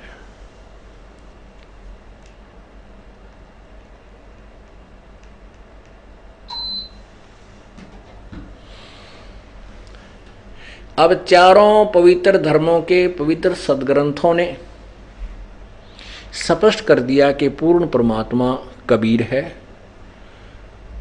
और वो सशरीर है, उसका मानव जैसा शरीर। लेकिन वो अग्नि तनुरसी इसलिए कहा कि परमात्मा तेजो में शरीर युक्त है, वो प्रकाश में शरीर युक्त है।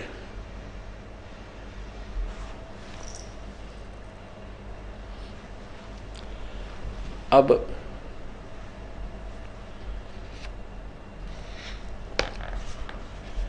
परमात्मा की परिभाषा, प्रभु की परिभाषा आप सुन रहे हैं। वो परमात्मा स्वयं आते हैं, अपने द्वारा रची हुई सृष्टि को स्वयं ही ठीक ठीक बताते हैं, क्योंकि उस परमात्मा के अतिरिक्त सृष्टि की रचना को कोई नहीं जानता। परमात्मा ने आकर के अपनी प्यारी आत्मा अपने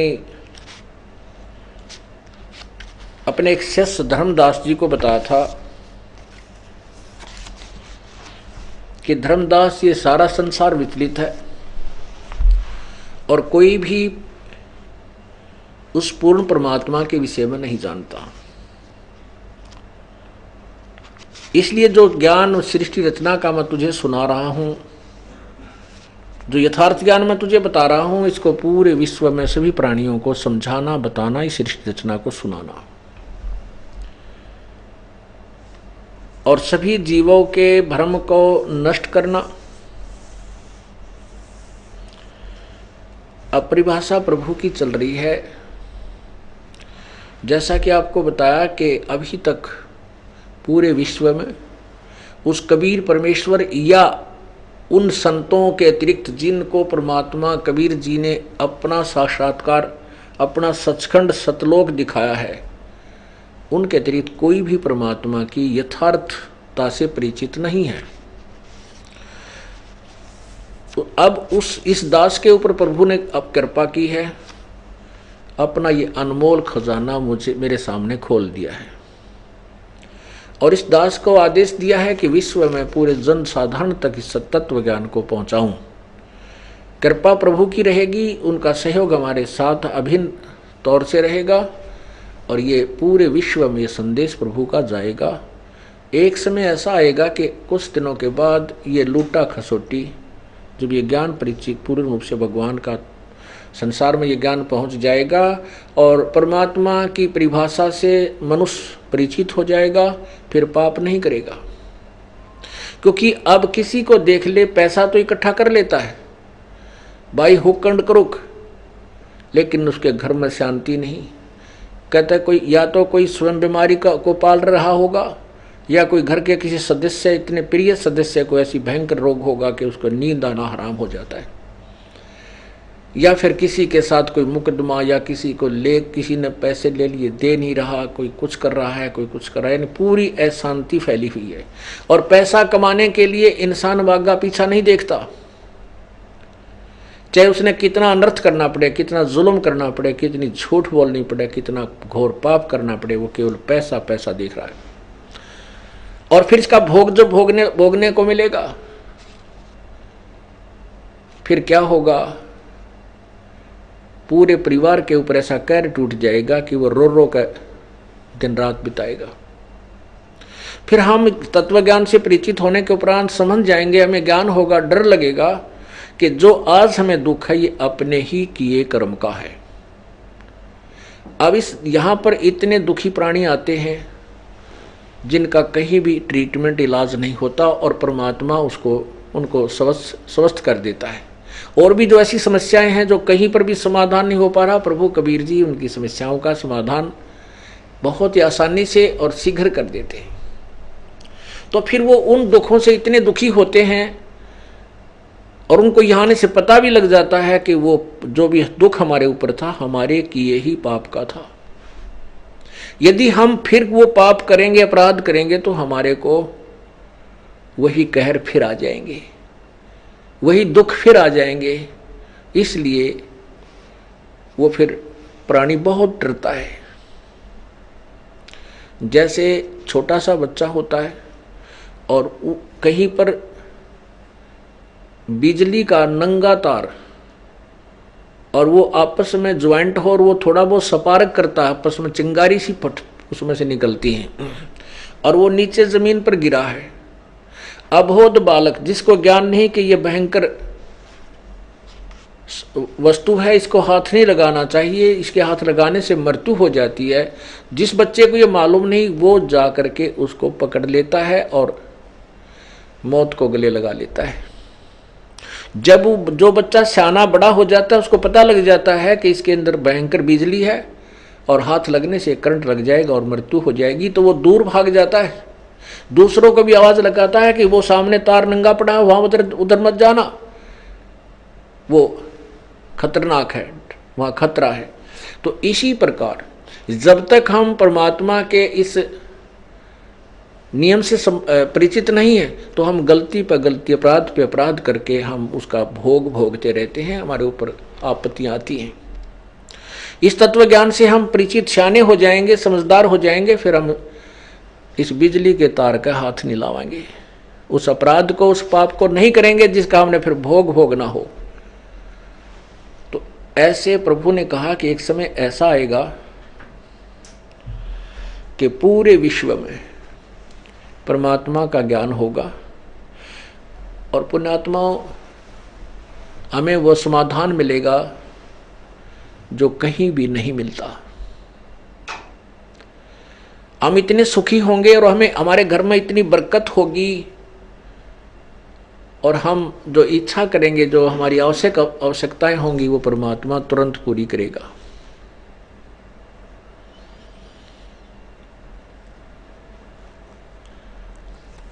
और हम सोच भी नहीं सकते वो सुख भगवान हमें देगा। क्योंकि चाहे पृथ्वी का राजा भी जब दुखी हो जाता है, आपत्तियां आती हैं, तो वो भी परमात्मा की शरण लेने की चेष्टा करता है ताकि तेरे राज्य में शांति रहे और तेरे राज्य की वृद्धि हो, तेरे राज्य में सुख रहे, तेरे शरीर में सुख रहे, तेरे परिवार में सुख रहे।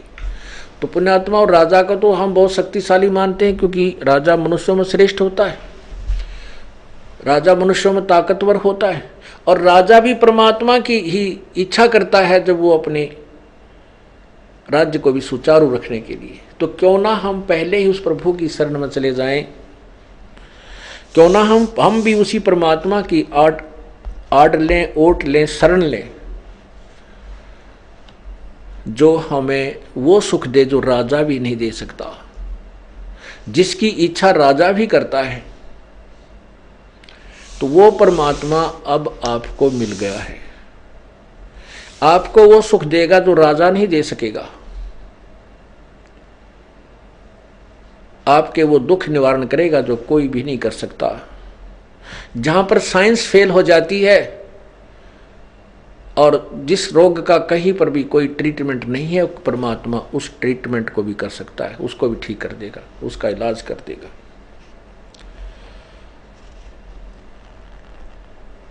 वो परमात्मा कौन है? वो परमात्मा कबीर है।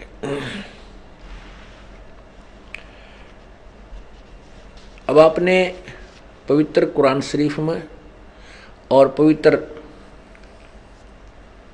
बाइबल में देख लिया कि वो हक्का कबीर है, वो, और पवित्र गुरु ग्रंथ साहिब का आपको पृष्ठ बता दिया। 721 पृष्ठ पे गुरु ग्रंथ साहिब में स्पष्ट लिखा है कि एक अर्ज गुफ्तम पेश तो दर कून करतार, कून करतार शब्द स्वरूपी राम, हक्का कबीर करीम तू बेऐब परवरदिगार। ये कबीर परमात्मा है। और वो कौन है? जुलाहा है, धानक रूप रहा करतार। अब आपने यजुर्वेद में देखा परमात्मा सहशरीर है। अब दिखाते हैं कि यजुर्वेद आपको बताएगा कि वो उसका नाम कबीर है जो पाप अक्षमा करता है। जैसे अभी आपने सत्यार्पण का 7वें समलास में स्वामी जी की थ्योरी पढ़ी कि परमात्मा उपासना करने से अपने साधक के पाप अक्षमा नहीं करता। यह तो है सिद्धांत स्वामी दानंद जी का, और उनका ही नहीं, अन्य भी जितने भी ऋषि महर्षि, आप कुरान इसको पुराणों को देखिए, ब्रह्मा विष्णु महेश और आचार्य जितने, शुक्राचार्य और ये तेरा जो अपने बृहस्पति जी देवताओं के आचार्य यानी गुरु, और शुक्राचार्य राक्षसों के गुरु, ये भी कहते हैं किए हुए कर्म का दंड तो भोगना ही पड़ता है। जबकि हमारे वेद बताते हैं कि परमात्मा घोर अपराध को भी समाप्त कर देता है। ये देखिएगा यजुर्वेद, और वो समाप्त करने वाले परमात्मा का नाम क्या है वो भी आपको यजुर्वेद में ही दिखाएंगे। उसका नाम कबीर अंगारी असी, पाप विनाशक कबीर है, बंभारी असी यानी बंधनों का शत्रु यानी बंदी छोड़, वो कबीर परमात्मा है। यजुर्वेद अध्याय नंबर 5 के मंत्र 20 में। अब आपको दिखाते हैं कि परमात्मा घोर पाप का भी विनाश कर देता है।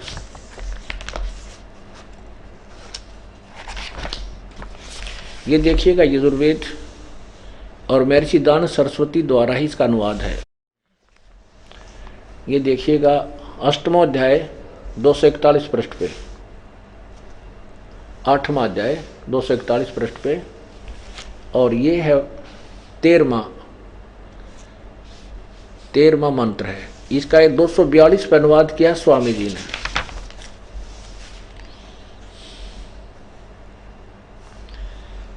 ये हे क्या कहा है, हे सबके उपकार करने वाले मित्र। अब मित्र का अर्थ परमात्मा है, क्योंकि स्वामी जी चाहते थे यदि यहाँ पर एक बार ही लिखा होता ना, इसमें यदि एक ही बार लिखा होता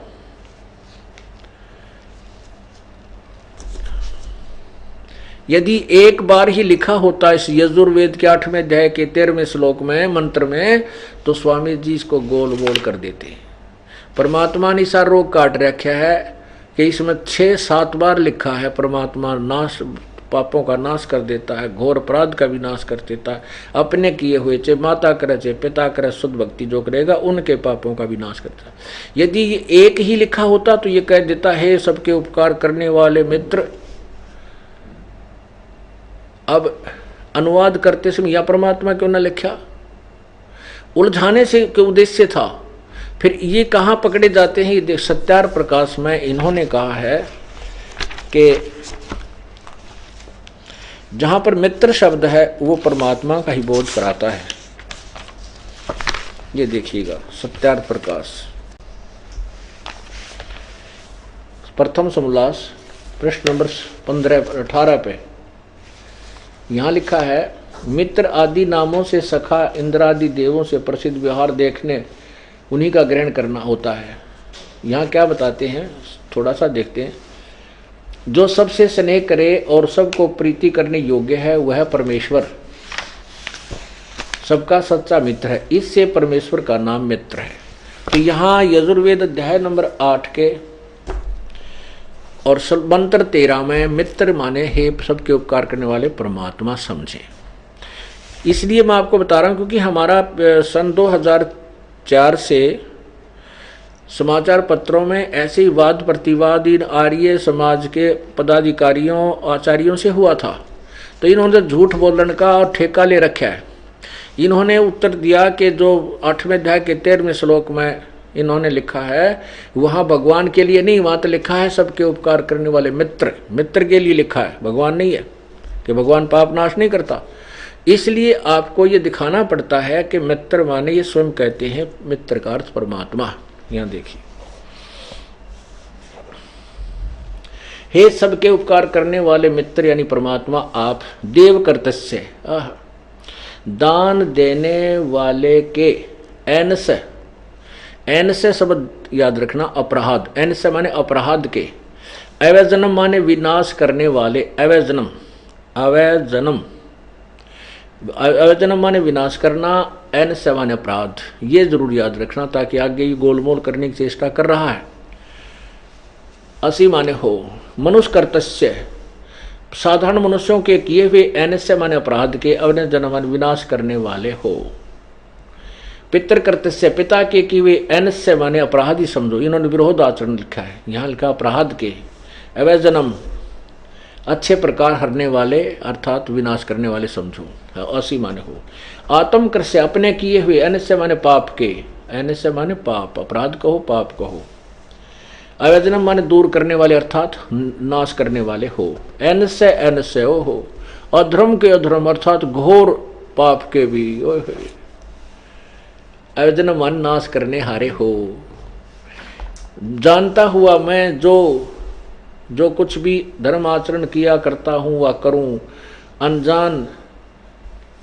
अनजान मैं जो कुछ भी किया करता हूँ व करूँ, उस सब, एन से माने दुष्ट आचरण नहीं, एन से माने पाप के, अवैजनम माने नाश करने वाले, न दूर करने वाले लिखा है, असी माने हैं। ओए होए।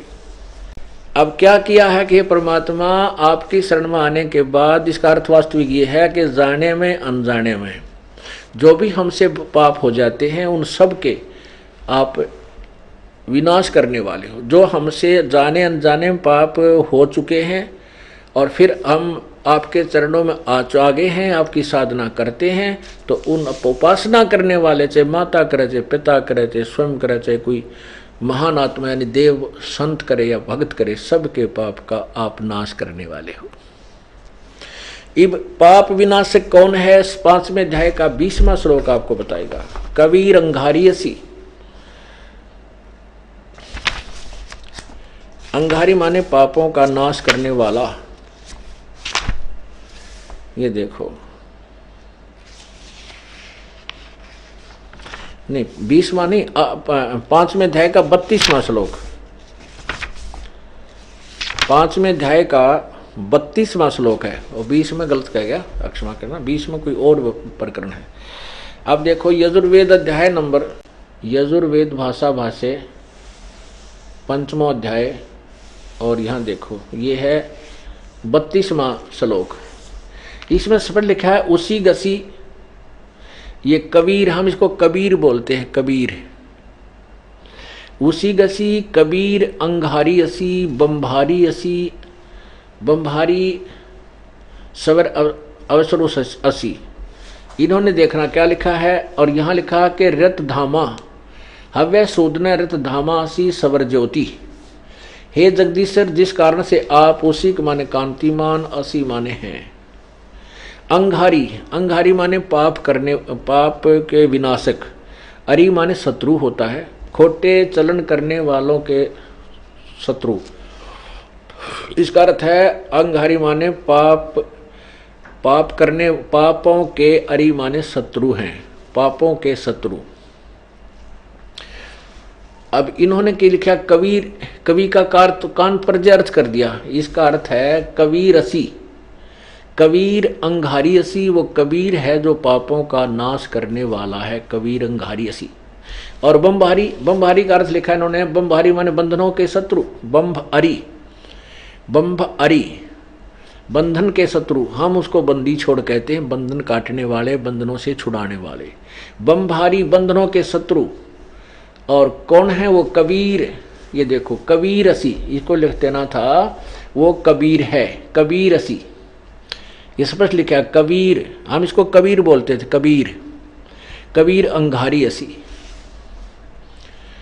और फिर कहा ये स्वामी जी कहते हैं रत धामा सतधाम युक्त सवर ज्योति, अंतरिक्ष को प्रकाश करने वाले नहीं, सवर ज्योति माने स्वयं प्रकाशित, सव ज्योति, सवर ज्योति माने स्वयं प्रकाशित यानी तेजों में शरीर युक्त है। रत धामा सतधाम युक्त है, असी माने है। रत धाम माने सतधाम, सतलोक युक्त है, सतलोक में रहता है। अब पवित्र यजुर्वेद ने सिद्ध कर दिया कि परमात्मा पाप विनाश कर देता है, और पाप विनाशक वो कौन है? वो कबीर है, उसका नाम कबीर है। ये स्पष्ट। और वो कहाँ रहता है? सतलोक में रहता है। रत धामा, रत माने सत्य, धाम माने लोक, सतलोक में रहता है। वो सवर ज्योति है, स्वयं प्रकाशित है। जैसे सूर्य स्वयं प्रकाशित है, सूर्य साकार है, सूर्य का प्रकाश देखा जा सकता है, तो सूर्य क्यों नहीं देखा जा सकता? जब प्रभु का प्रकाश देखा जा सकता है तो प्रभु बिना प्रकाश किसा, सूर्य बिना प्रकाश कैसा? जो कहते हैं हमने केवल प्रकाश देखते हैं, प्रभु का प्रकाश देखा जा सकता है, प्रभु निराकार है, तो उनकी थ्योरी, उनका सिद्धांत बेसलेस, निराधार है। वास्तविकता यह है कि परमात्मा सशरीर है, उसका नाम कबीर है, और वही बम्भारी है, बंधनों का शत्रु है, बंदी छोड़ है। वही अंगारी है, अघारी, पापों का शत्रु, पाप विनाशक, वो कबीर असी। बहुत जगह लिखा है इसमें। 29वें अध्याय के 25वें श्लोक में लिखा है कि वो सत्य, अपने सच्चे संदेश को लेकर आने वाला वो तुम कबीर असी प्रचेता, वो सबको प्रेरणा देने वाला, सबको ज्ञान कराने वाला, वो कबीर परमात्मा ही है। अब ये जैसे यजुर्वेद है, यजुर्वेद, अब इस यजुर्वेद को यदि हम यजु अलग कर दें, ये यजुर्वेद एक बुक है, देखो इसके ऊपर रे की मात्रा लगी है। यहाँ 2 विसर्ग लगा करके वेद अलग कर दें तो भी इस पवित्र पुस्तक का ही बोध है। यदि हम यजु का अर्थ कर दें और यजुर्वेद ना लिखें तो इस पुस्तक को कैसे ढूंढेंगे, कैसे इसका ज्ञान होगा कि इसमें ऐसे गुण हैं, ऐसी ऋचाएं लिखी हैं। तो इन अनुवादकर्ताओं ने ज्ञान ठानी कबीर का अर्थ कांतपर्जय लिख दिया, कहीं पर सर्वज्ञ लिख दिया। यदि इसको कवि शब्द मानकर चलें तो कवि कोई सर्वज्ञ नहीं होता, कवि का अर्थ भी सर्वज्ञ नहीं हो सकता, क्योंकि कवि सर्वज्ञ होता ही नहीं। ये कबीर रसी, हम इसको कबीर देव, कबीर भगवान, कबीर साहब कहने लगे। इसलिए ये परमात्मा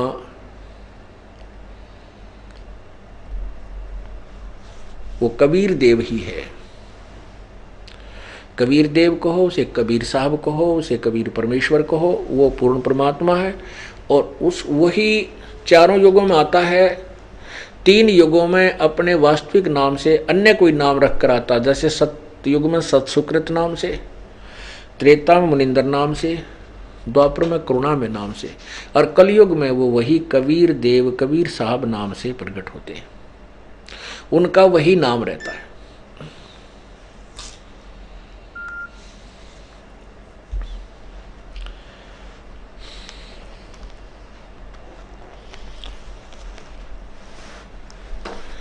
अब आपके समक्ष 2 बात क्लियर होगी। एक तो ये होगी कि परमात्मा साकार है और उसका नाम वास्तविक क्या है, वो कबीर है। उसका परमात्मा का आकार कैसा है, मनुष्य जैसा है, नराकार है, वो नर जैसा है। नर का अर्थ है मनुष्य, स्त्री या पुरुष, इसको मानव शरीर कहते हैं, मानव। तो क्योंकि पवित्र बाइबल में लिखा कि मैं मनुष्यों को अपने ही स्वरूप अनुसार उत्पन्न करूंगा, तो उनको नर और नारी करके, नर कहो चाहे नारी, ये नराकार ही, इसको नर आकार, मानव आकार ही कहा जाता है, मानव शरीर। क्योंकि मटेरियल एक ही है, अंगों में थोड़ा बहुत परिवर्तन हो बेशक, लेकिन वो नर आकार ही कहलाता है।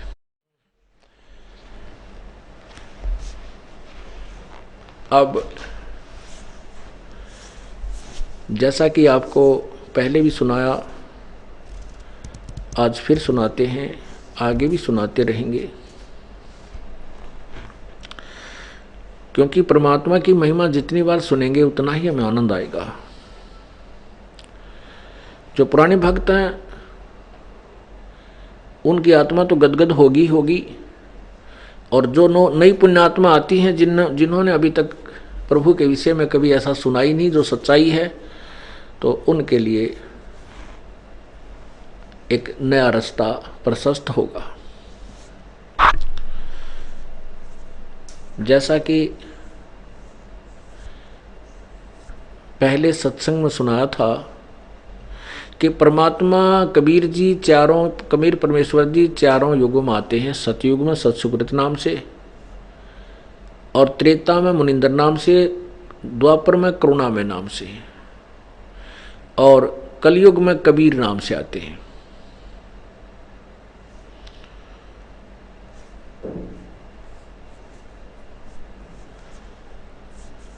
परमात्मा परमेश्वर कबीर देव सन 1398 में, विक्रमी संवत 1455 में, बनारस में लहर तारा तालाब के ऊपर, तालाब के अंदर एक कमल के फूल पर नवजात शिशु का रूप धारण करके प्रकट हुए थे।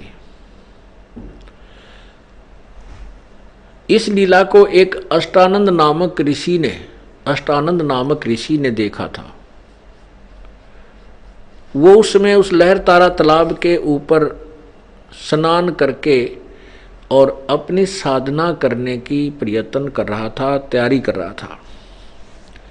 तभी परमात्मा आकार सतलोक से आए, नवजात शिशु रूप बना करके, उनका तेजोमय शरीर था। अष्टानंद ऋषि जी ने ज्यों ही उस प्रकाश को ऊपर से आते हुए देखा, उस पर नवजात शिशु परमात्मा के तेजो में शरीर को, तेजो में बालक रूप को, तो वो उनको सहन नहीं कर सकी। उसकी चरम दृष्टि, एकदम आंखें बंद हो गई। इतना तेज था, इतना नूर था। जो ही अष्टानंद जी की आंखें बंद हुई, उसने क्या देखा कि उस प्रकाश के बीच में एक नवजात शिशु का रूप दिखाई दिया। क्योंकि जैसे हम सूर्य की तरफ एक बार देखते हैं, हम नहीं देख सकते, ज्यादा समय आंखें बंद हो जाती हैं, और बंद होने के बाद फिर हम अंदर क्या देखते हैं, प्रकाश नहीं दिखता, सूर्य का केवल वो आकार दिखाई देता है, गोल गोल। ऐसे ही उस अष्टानंद जी ऋषि ने ऊपर से आ रहे परमात्मा कबीर परमेश्वर बालक रूप को के उस प्रकाश, क्योंकि अंदर बालक रूप था परमात्मा के, चारों तरफ इतना नूर था कि चरम दृष्टि नहीं देख सकी, सहन नहीं कर सकी, आंखें बंद हुई। बंद होती तो देखा कि उसमें बालक दिखा। जब दोबारा उसने आंखें खोली तो वो प्रकाश एक कमल के उस लहर तारा तालाब में एक कोने में सिमट कर समाप्त सा हो गया। तो परमात्मा ने अपना हल्का तेज पुंज का रूप धारण शरीर बना लिया। उनका वास्तविक शरीर उन्हें छुपा लिया, वास्तविक नूर को छुपा करके हल्के तेज पुंज का शरीर बना लिया। और कुछ समय अतिथि रूप में रहने के लिए, जैसा कि अभी यजुर्वेद अध्याय नंबर 5 के मंत्र 1 में आपने पढ़ा कि वो परमात्मा अग्ने तनुरसी परमेश्वर से शरीर है, विष्णुवे तवा सोमस्य तनुरसी, सबकी संभाल करने के लिए, सबके पालन पोषण करने के लिए, सबकी देखभाल संभाल करने के लिए, तवा माने उससे, सोमस्य माने अमर पुरुष का, तनु माने शरीर, असी माने है। और वो अतिथि रूप में आता है, और वही जो अतिथि रूप में प्रकट होता है वही पूजा के योग्य है। और वो परमात्मा बहुत बहुत तीव्रगामी पक्षी की तरह, अलल पक्षी की तरह एकदम अचानक आकर प्रकट हो जाता है। यजुर्वेद अध्याय नंबर 5 के मंत्र 1 का ये अनुवाद है। और वो आकर के अपना तत्व ज्ञान प्रचार करता है।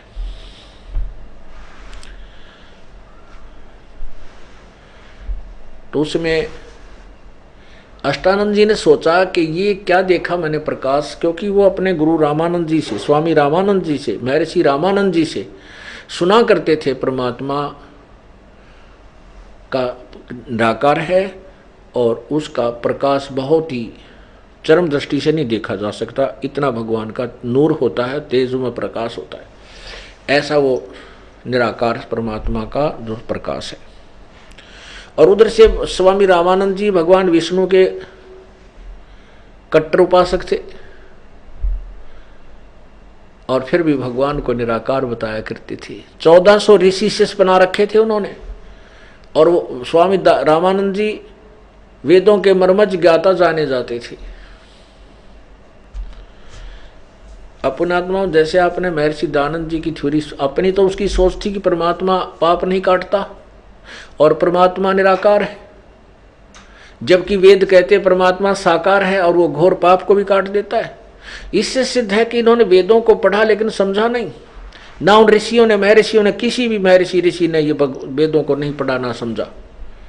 क्यों नहीं समझा? क्योंकि परमात्मा की वाणी है कि गुरु बिन काहु न पाया ज्ञाना, जो थोथा बुछड़े किसाना, गुरु बिन वेद पढ़े सो प्राणी, समझे न सार रहे अज्ञानी। ये सब अज्ञानी थे ऋषि महर्षि। ऋषि महर्षि छोड़िए, ब्रह्मा विष्णु महेश तक अज्ञानी थे। अब ये बात तो आपके हृदय में धक्क देसी करेगी जो पवित्र हिंदू समाज के से संबंधित पुण्यात्माएं हैं। इस पॉइंट को क्लियर करके आगे चलना अच्छा होगा कि ब्रह्मा विष्णु महेश को भी कोई ज्ञान नहीं था, वेदों का ज्ञान भी नहीं था और न ही आध्यात्मिक ज्ञान था। जैसा भी एक काल ने इनको भ्रमित कर दिया, ऐसे ही ये तप करने लग गए। कोई कुछ साधना कर रहा था, कोई किसी को भगवान मान बैठा। इसके लिए आपको श्रीमद् देवी भागवत पुराण गीता प्रेस गोरखपुर से प्रकाशित वो दिखाते हैं। ये देखिएगा, ये क्या क्लियर करना चाहता दास कि ये दानंद का तो ब्योंत क्या है।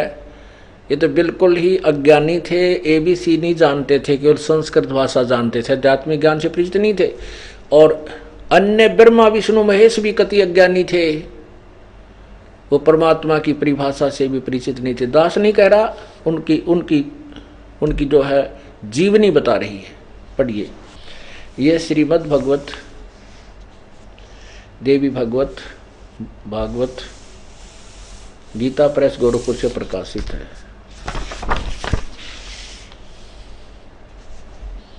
देखिएगा, श्री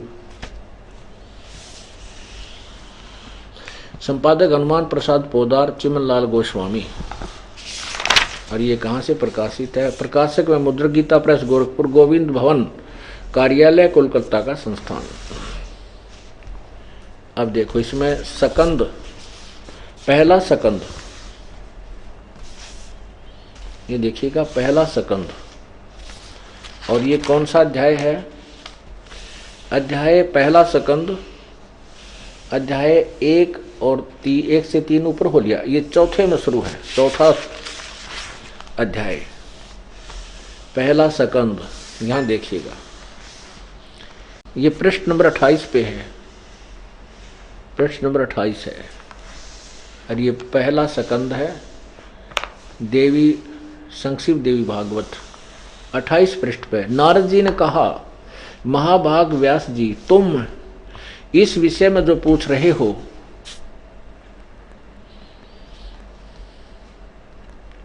इस विषय में जो पूछ रहे हो, ठीक यही प्रश्न मेरे पिताजी ने भगवान श्री हरि यानी विष्णु जी से किया था।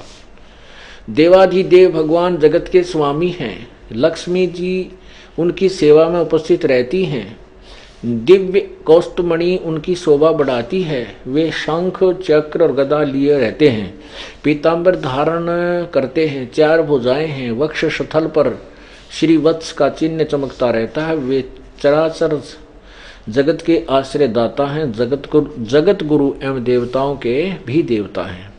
ऐसे जगत प्रभु भगवान श्री हरि महान तप कर रहे थे, उनकी समाधि लगी थी। यह देखकर मेरे पिता ब्रह्मा जी को बड़ा आश्चर्य हुआ, अतः उन्होंने उनसे जानने की इच्छा प्रकट की। ब्रह्मा जी ने पूछा, प्रभो आप देवताओं के अध्यक्ष, जगत के स्वामी और भूत भविष्य एवं वर्तमान सभी जीवों के एकमात्र शासक हैं।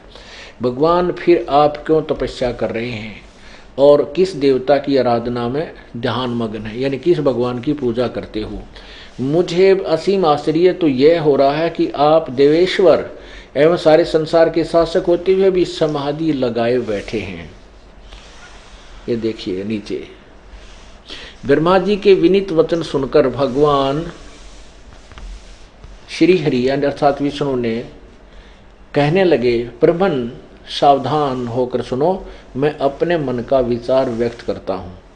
देवता, दानव और मानव सब यही जानते हैं कि तुम सृष्टि करते हो, मैं पालन करता हूँ, संकर संहार क्या करते, किंतु फिर भी वेद के परागामी पुरुष अपनी युक्ति से यह सिद्ध करते हैं कि रचने, पालने और संहार करने की यह योग्यता जो हमें मिली है, इसकी अधिष्ठात्री शक्ति देवी है, यानी यह दुर्गा है। वे कहते हैं कि संसार की सृष्टि करने के लिए तुम में राजसी शक्ति का संचार हुआ है, मुझे सात्विक शक्ति मिली है और रुद्र में तामसी शक्ति का आविर्भाव हुआ है। उस शक्ति के अभाव में तुम इस संसार की सृष्टि नहीं कर सकते, मैं पालन करने में सफल नहीं हो सकता और रुद्र से संहार कार्य होना भी संभव नहीं। ब्रह्मा जी, हम सभी उस शक्ति के सारे ही अपने कार्य में सदा सफल होते हैं।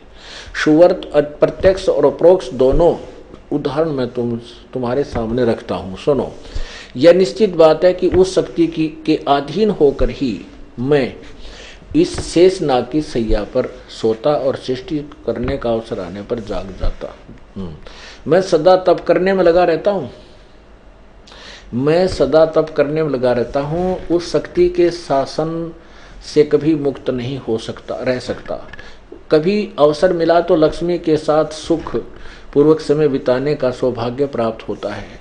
मैं कभी तो दानों के साथ युद्ध करता हूँ अखिल जगत को भय पहुंचाने वाले दैत्यों के विकराल शरीरों को शांत करना मेरा परम कर्तव्य हो जाता है। आगे देखो तोड़ पाड़ रखा है, ये पृष्ठ 29 28 29 दोनों पढ़ रहे हैं, हम अपने काम की चीज पढ़ रहे हैं।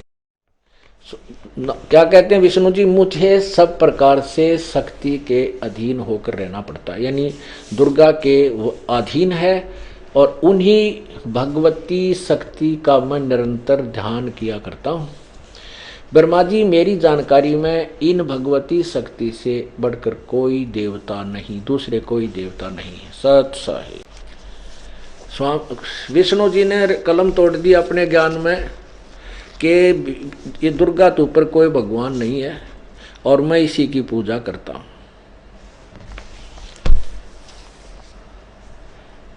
और क्या बताते हैं कि वेद के जानने वाले ये बताते हैं कि तुम्हारे अंदर जो शक्ति है ये दुर्गा से ही प्राप्त है।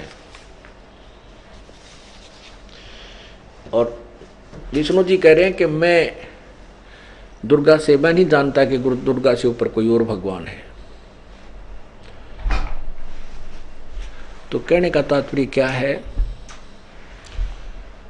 कि गुरु बिन काहुन पाया ज्ञाना, जो थो था बुछड़े किसाना, गुरु बिन वेद पढ़े जो प्राणी, समझे निसार रहे अज्ञानी। अब तप करना किसी भी सदग्रंथ में नहीं है। वेद और गीता में तप करने वाले को जो विष्णु जी कहते हैं मैं हमेशा घोर तप करने में लगा रहता हूं। देवी भागवत में लिखा है कि विष्णु जी ने 12,000 वर्ष तक घोर तप किया। और अपनी गीता जी बताती है कि जो शास्त्र विधि को त्याग कर मनमाना आचरण करते हैं और घोर तप को तपते हैं, वो राक्षस स्वभाव के धारण उन असुर स्वभाव के व्यक्तियों को घोर नरक में डालता हूं। ओहो, तो इस प्रकार जो ये तप करने की जो बीमारी लाई या किसने, ये काल भगवान ने।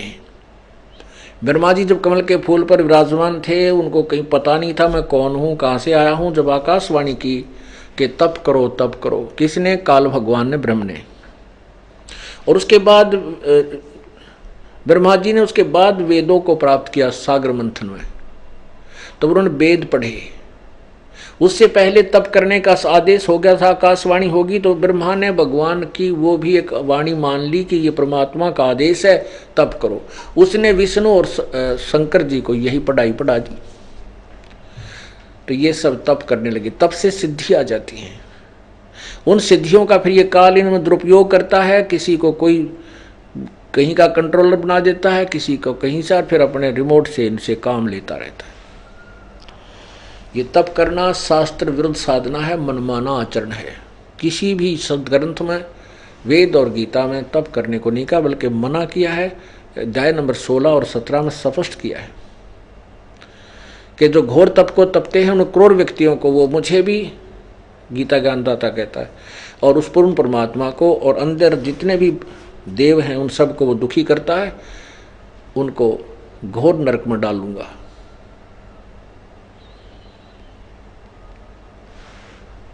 तो रामानंद जी ने भी यह पढ़ाई पढ़ा रखी थी अपने 1400 ऋषियों को